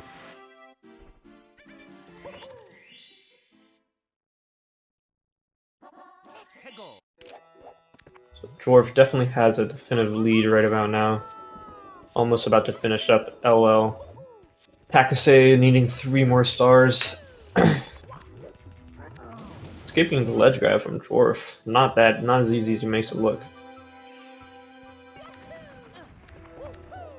Alright, and with a 22-13 LL exit. Not a bad time for a race at all.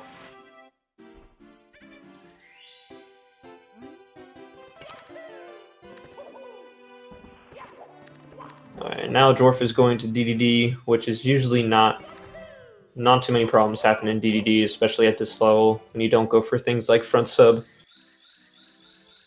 Usually don't lose too much time in many places. But afterwards we have Fire Seat, which is one of the more intimidating Bowser stages, let alone stages in the entire game.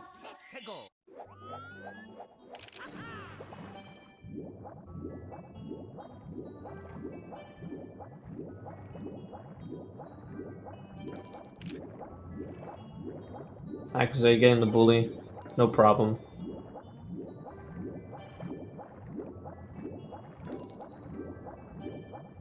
I believe both runners are running on console as well, which is a good thing to note. Ooh, and Dwarf missing the last chest, turning a little too early. Backing it up somewhat smoothly, not losing too much time. That last chest can be very annoying, especially if you try to do the lag reduction. Because you basically have to turn without seeing where the chest is, and you just have to get used to that muscle memory of when to turn. As we see Hakusei getting the 3 bullies, not too big of an issue. Getting his last star in LOL. So splits-wise, he is about a minute 20 behind Dwarf, but Dwarf's team does have a 18-second advantage. So around a minute 38 behind right now. Not what we want to see this early in the game, but the end game of SM64 is what is the most difficult, so anything can still happen for sure. And Hakusei could easily regain the lead at some point. I know Dwarf has been practicing his tippy, which is the last part of the game. Doing tippy RTAs and resets and whatnot. So I'm sure he's feeling maybe a little more confident than Hakusei about his endgame. Also, I'm not too sure how long Hakusei has been running the game. I know Dwarf has been in the community for quite some time, ever since the, well, before even the page for SM64 was released for speedrun.com. Dwarf getting his last start in DDD, losing a little time, not too much. I'm guessing he lost time just because of poor swims. Oh, and missing the chest, of course. Alright, so now we have Fire Sea. This could be a great spot for Hakusei to make up some lost time. Because for Fire Sea, if you miss a cycle, or if you miss the Lava Boost cycle, the first cycle, you will automatically lose 18 seconds. And Dwarf, with not a good wall kick, he might have lost it already, but it will be close. The problem with Lava Boost cycle is that if you mess up literally anything, any movement, it'll be tough to make it. Oh, and he misses a triple jump. I don't think he'll be able to make Lava Boost cycle, but he still might be able to make the early elevator cycle. That was close. He almost got stuck on those platforms, but he looks good so far. Okay, there we go. Okay, so we made the early elevator cycle, but not Lava Boost cycle. I believe that loses maybe 8 seconds to Lava Boost cycle. Getting burned! Oh, he's good. That was very close. Getting that heart. And then the red coin. Yeah, he definitely could have easily died there if he wasn't more careful. But making it out just fine. Not a big deal for Dwarf. Yeah, so losing about, I would say, 8 seconds to Lava Boost cycle. So if Hakusei can make that cycle, it'll definitely be good for him.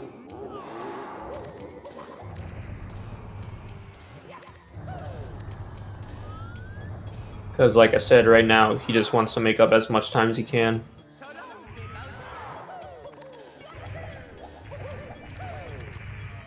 Dwarf getting his throw. Missing this Bowser throw, I think, loses the most time out of all the Bowser throws, just because when it lands back up on the platform, it rotates, or it like tilts downward, and you have to wait for it to go back to being horizontal. Hakusei looks to be on pace for Lava Boost cycle. Gets a triple jump. Ooh, but gets a ledge grab. He's not going to make it. He still should be able to make the early Ellies. Which is the same cycle that Dwarf made, so he won't be saving time, but he won't be losing time. If he does have a cleaner ending, then he definitely can save some time, though.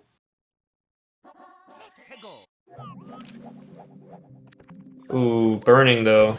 So I would say about the same.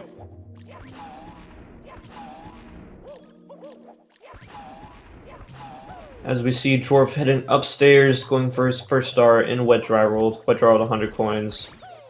Definitely an annoying start, but definitely one that can be fun to practice and grind out for a good time.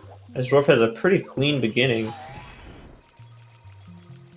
Seems like he got very good RNG with that first Scuttlebug, or Spider. I always forget what those enemies are called. Gets a quick ledge grab. Grabs the coins, very good. So we see Hakusei going for his Fire Seed throw. Going clockwise instead of counterclockwise. But hits it.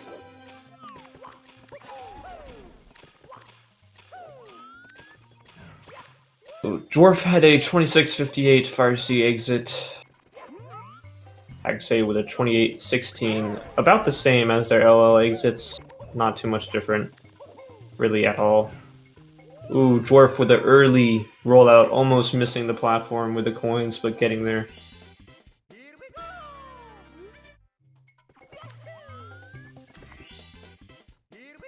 And gets the star.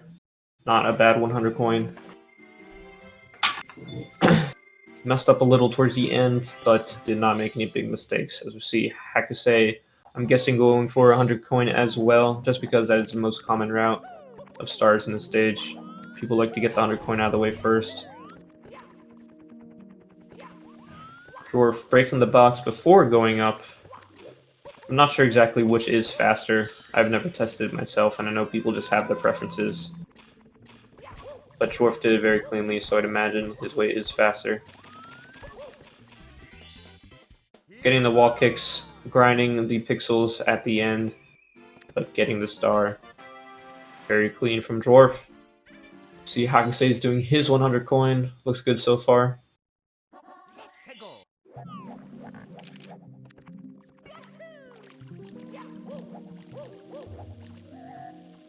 Dwarf going for shocking arrow lifts before getting the top of the town star.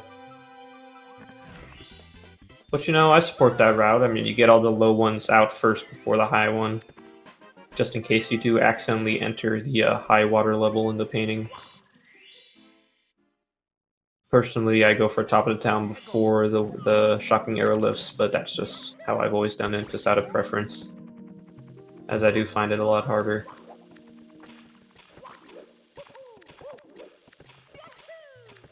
Dwarf getting it cleanly, almost getting burned with the accidental turn in a side flip, but not a bad wet trial. The 344, definitely respectable in a race.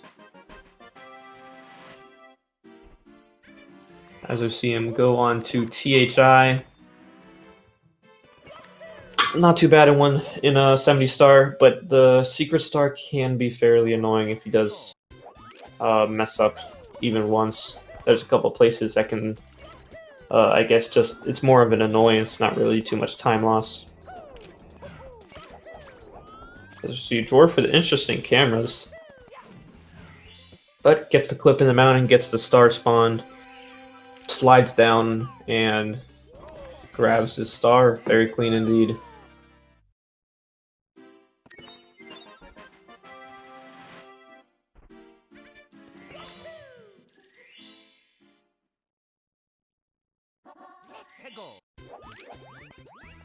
See Hakase going for the same route of that shocking arrow lifts first before top of the town. Ooh, and Dwarf bonking on the pipe. Not falling down though, so not a big deal. We'll see which, okay, very interesting route from Dwarf. Not going for mountain clip, going for all the way around the mountain. I've never seen that triple jump up to that ledge before, but that seemed incredibly fast compared to the route that most people do. Most people just side flip up to the first part and then side flip up to the second part, so that's very cool to see. That's why I always support watching so many different runners, because you'll see things that you've never seen before, and you'll see things that might work out better for you than other people's strategies. So we see Dwarf going for the piranhas here. Pretty free star for the most part. You can get hit off though, which is one of the bigger time losses in the game, unless you back it up well. Excuse me, let me correct myself. It's one of the biggest time losses without a death. But finishing up, THI 3243. We see Hakase going for his secrets as well. Looks just about as clean as Dwarf's. Can't complain. Yeah, got the ledge grab though, so lost a little time. Only about a second or two. Not too bad. As we see Dwarf enter TTM. One of the more annoying starts in the game, in my opinion. Or I mean stages, sorry. Just because so many things can go wrong that just seem out of your control. Like this wall kick here, for example. Sometimes... Oh, well, that can happen too. Sometimes you just miss the wall kick and fall down, but I guess you can just miss a log altogether. Dwarf taking a time loss. He does still have a considerably big lead, but that can be pretty annoying to happen, for sure. As he gets it the second time, though, not a problem.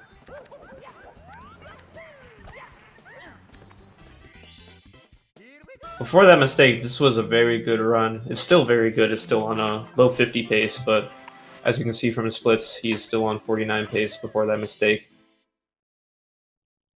He's not that. I think that was the first big mistake he's made. Of course, we didn't see the beginning of the race, so we could have made a big mistake there. But from what we've seen, he's had a pretty clean race overall.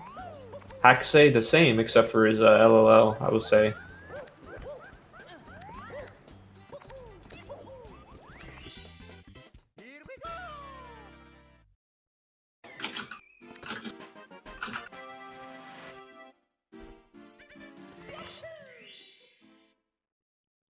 Alright, so as Hakusei finishes up THI, getting the Toad Star, going to go back into TTM.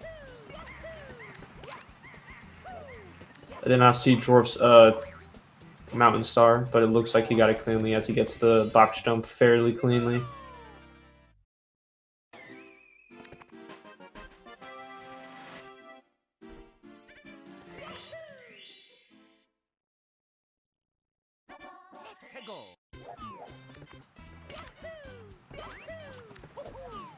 Hakusei getting the ledge grab, again the star very clean.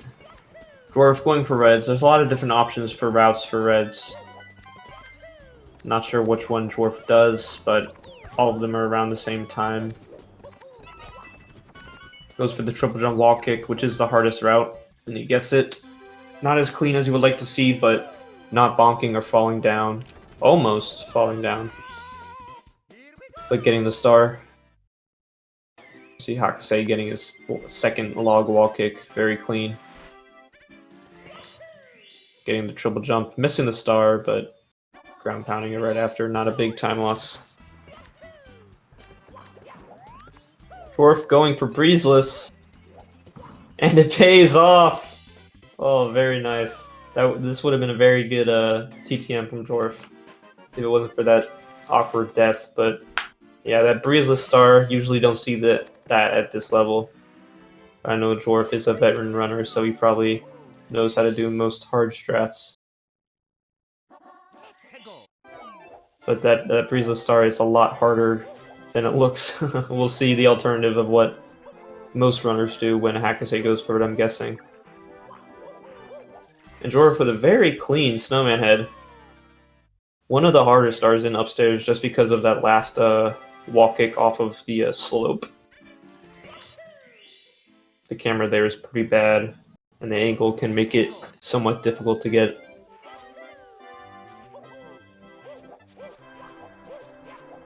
Missing the kicks, accidentally diving, going for backup. Safe backup, gets it good, gets the star. We'll see if either runner goes for SL Reds to opt out of doing TTC 100. We've seen a lot of people do that this tournament just because it is incredibly safe, and TTC 100 is a very difficult star, and if you lose even a little bit of time, SSL Reds is faster. I just see Hakusei going for the more traditional breeze route, taking the breeze, and then kicking his way down to the star. Almost getting grabbed with that Chuckya, but not a big deal with a 37-18 exit, Dwarf with a 36-04. So Hakusei's been making up a little time, but not as much as I'm sure he would want. But like I said before, Tippy is yet to come. Tippy is the hardest part of the game.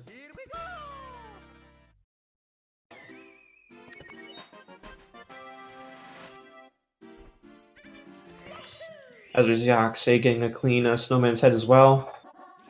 Dwarf finished up SL and is heading back downstairs to HMC to grab the MIP star and then grab HMC as well. This route was popularized, I would say, 1 to 2 years ago, so it's one of the more popular route changes, or one of the newer route changes for the community.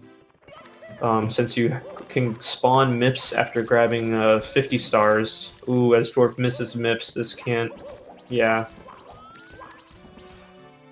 Grabs quick backup. Like I was saying, You spawn MIPS when you get 50 stars. It saves about a second to go back downstairs after SL and grab the MIP star and HMC rather than grabbing HMC stars before heading upstairs. So he's going for that route, which I respect. Most runners do go for it.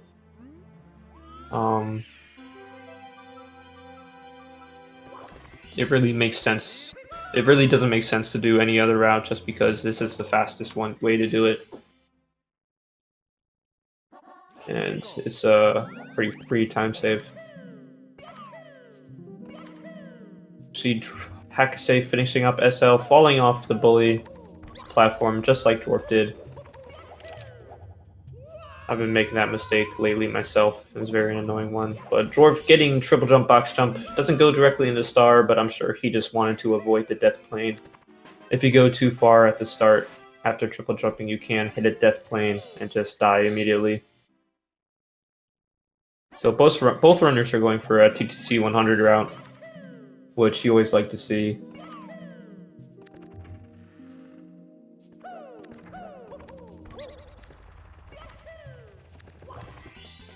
We see Hakase going for his MIPS grab.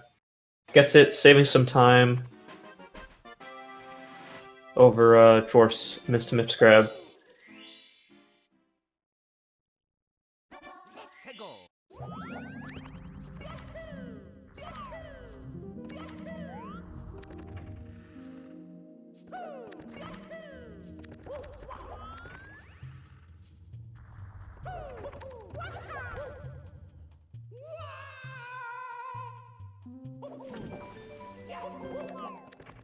Dwarf with the Christmas miracle, hitting the star, or I mean the switch, to be able to grab the star. Nowadays, most runners at this level are able to hit that switch first try without a problem, but back in the day, people did not know how it worked. You have to get either a first, second, or third frame wall kick on that wall, and you have to hit the wall at the very peak of your jump. If you don't, then you will most likely miss the switch press and have to do a backup, which doesn't lose too much time, but is pretty annoying to do. As we say, Hakase just got his triple jump, box jump very cleanly, and Dwarf finishing up HMC, very little time loss.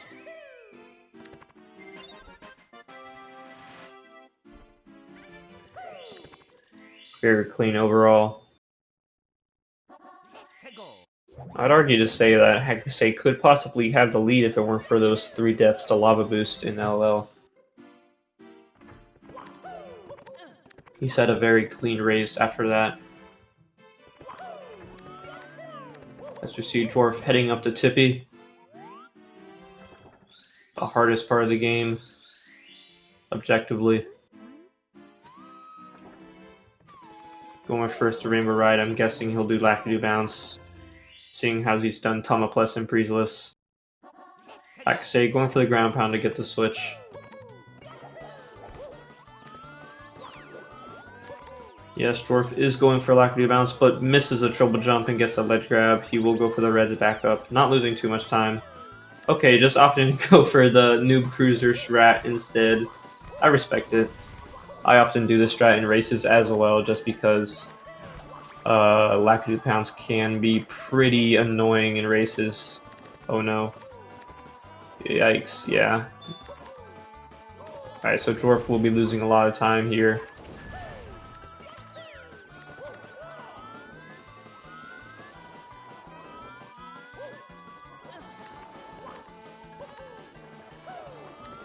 Interesting.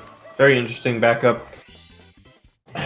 He wanted to long jump from those planks that he was on, but they started to fall because he was on them for too long. And so he could not long jump from them. So, somewhat of a time loss. If Hakase is able to get a good Lackadoo bounce, that could be a pretty big time save for him. I would say 20 to 30 seconds. As we see Dwarf going for reds. Not a hard star to do, but a very hard star to optimize, for sure. I would argue. But does it very clean, not bad at all.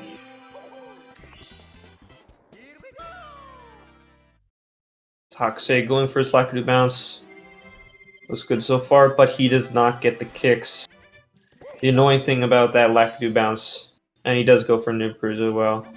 But the annoying thing about that Lackadu bounce is that when you're sliding and you have to kick backwards, you have 3 frames or 4 frames before you're able to kick. When Hakase missing the long jump, and Dwarf dying as well, missing the triple jump wall kick. So both players are kind of having a somewhat of a meltdown in Rainbow Ride. I guess it's even in that way.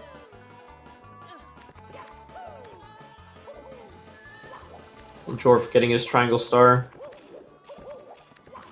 Hakase going for the interesting ledge grab setup. That is pretty consistent though, so he does get it. Save some time over Dwarf, even though he did miss that long jump. As long as he doesn't die though, he definitely will be saving time over Dwarf for his for this Rainbow Ride. And I have to say, Dwarf was on solid PB pace before this Rainbow Ride. I can't see his gold, but it looks like he lost at least 40 seconds to his gold. And he's still on PB pace, technically. So, if it wasn't for that Rainbow Ride, he definitely could have had a PB here. But it will be hard to clutch it out. We'll see how he does. Goes for moving TTC first. Very interesting play. I guess he just missed the cycle. Usually people like to go for the stop time. Ooh! Whoa! Jorf! Oh my god, the swag! Oh, that was very clean. I mean, it wasn't clean at all, but it was very cool to see. Almost sliding off of that hand. As we'll see, he's going for a top time now, or a time stop now. I'm guessing he will go for 100 coin. As Hakase goes for reds.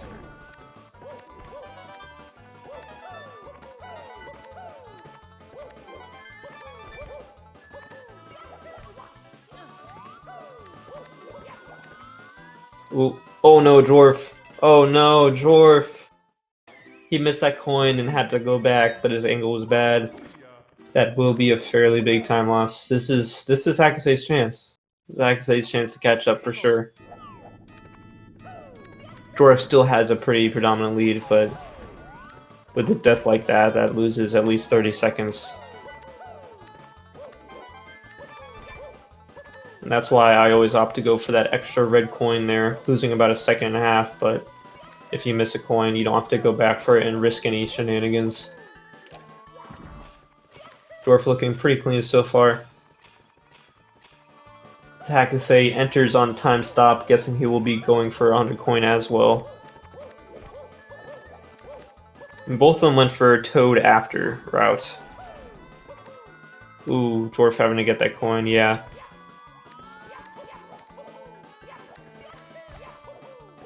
So Hakase missing the triple jump, having to do the backup triple jump. He wants to save as much time as possible here.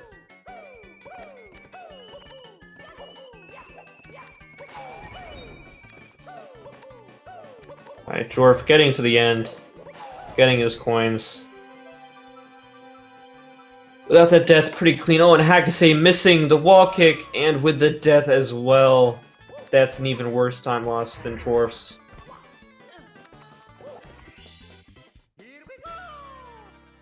That's not what you want to see when you want to make up the time you lost.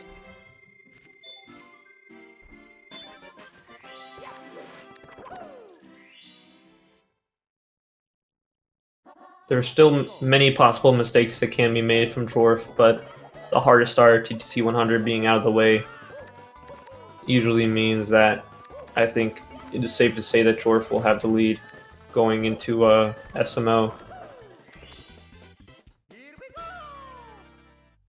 As he gets the Pendulum Star.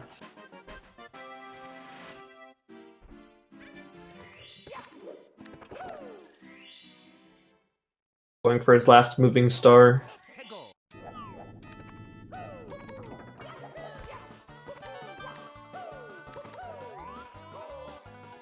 Ooh, does not get it though.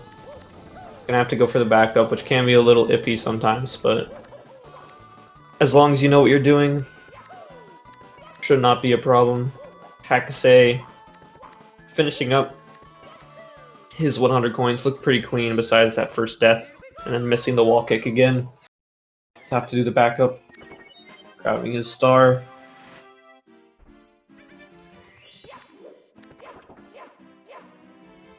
With that death from Dwarf, I'm guessing you'll be on high 51 pace. Going into Final Bowser. But you know, for his PB being a low 51, that's definitely something that he should be proud of. Especially with the mistakes he's made. They're rather big mistakes, but he did not make many mistakes. Just the ones he had were fairly big. Ooh, and Hakase missing his triple jump onto flippers as well. Gets cleanish back up. And gets his hand star. See Dwarf finishing up with the red coins.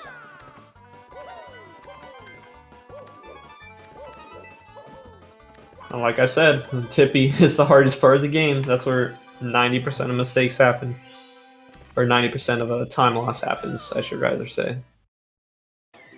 Getting his flippers second time somewhat cleanly. So Dwarf on low 52 pace with a 50.01 TDC exit.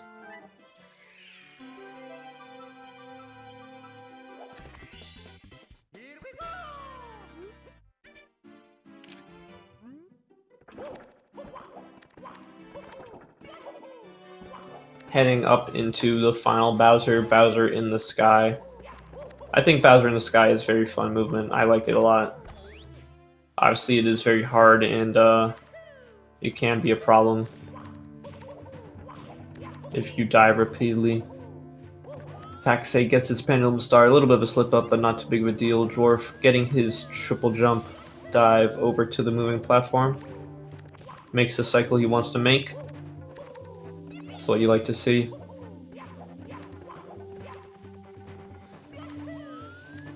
Looks like he will be going for the triple jump wall kick, going for stopped. And he gets it. Very clean from Dwarf. That's what you like to see. Messes up the ending cycle just because of that accidental dive. But when you have the lead, you don't really need to worry about small mistakes like that. And into Bowser Pipe as Hakase grabs his 68 star. About to get his red coin star, then leave TTC. But here we have throws for Dwarf on pace for a low 52. About a minute off his PB. A little less. Missing the first throw. Not too big of a deal, losing about 15 seconds, I believe. If I recall correctly. Gets his first throw. Gets his second throw. Missing his third throw as a Hakase finishes off TTC with around a 51.45 exit. Dwarf with the 50.01. But Dwarf hitting his final throw. Looking to have a good final time of around 52.31.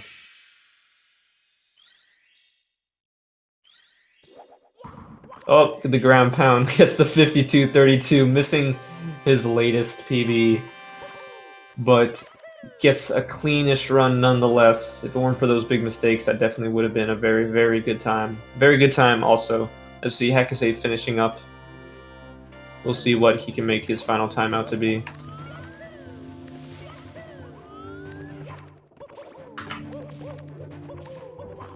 GG's to Dwarf.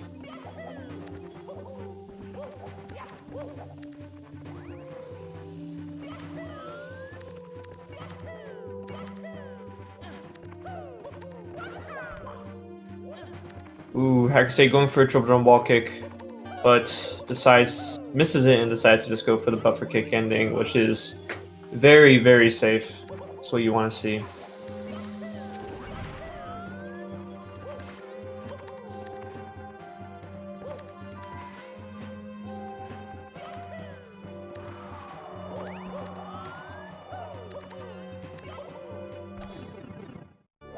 Hakase with the clean bits, heading up into the final throws. Good luck to Azharkos as he is starting off his Odyssey run. Hakusei hitting his first throw.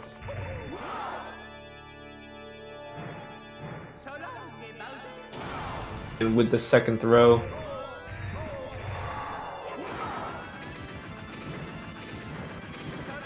And then hits his third throw. Three clean throws. That's what you like to see. Not missing any throws always feels good at the end, even if you do have some mess ups. But with a final time of 54.07, losing about a minute and a half to Dwarf's time, and then with the 18 added on, about a minute 50 behind Team International Men of Leisure. But very clean nonetheless. So you now head into Super Mario Odyssey, the last game of the relay race. As we see Aztarkos versus Tylo Tech. I'm not sure of their PBs, since I do not follow Mario Odyssey, but this has been it for me. I hope you guys enjoy the rest of this race. It will be a very close one. Mistakes from either side will definitely contribute to a lead change at any point. Like I said, like only a minute 45 behind about. A lot can happen bad, but yeah. Thank you guys for having me. Hope you guys enjoy the rest of the race. Peace out.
Shall.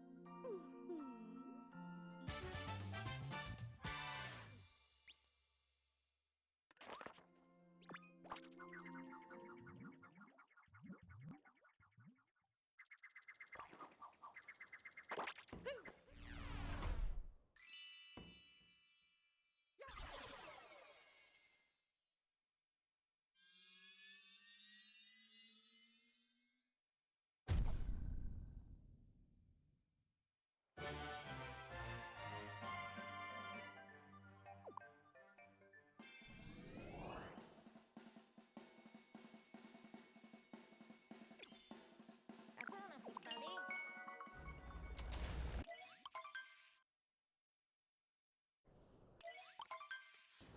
Yeah! Oh, fuera de Cami. Oh, mira madre on Swiss, deacon of oh.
Yeah,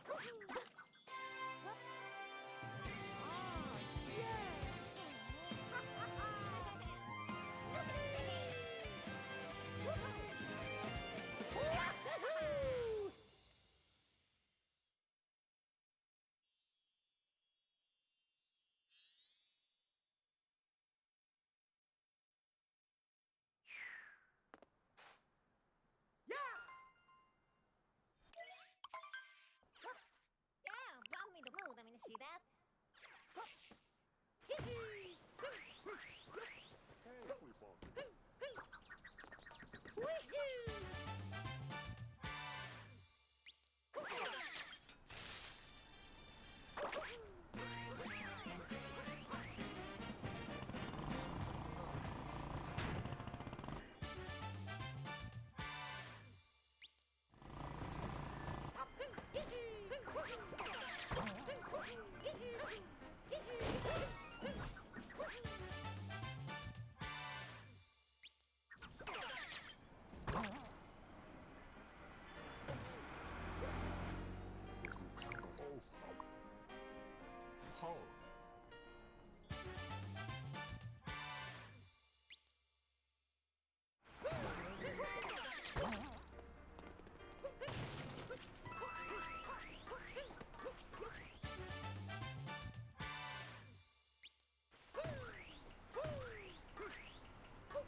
Oh, oh, Akami. Oh, di the mother of this way. Speaking of now, di the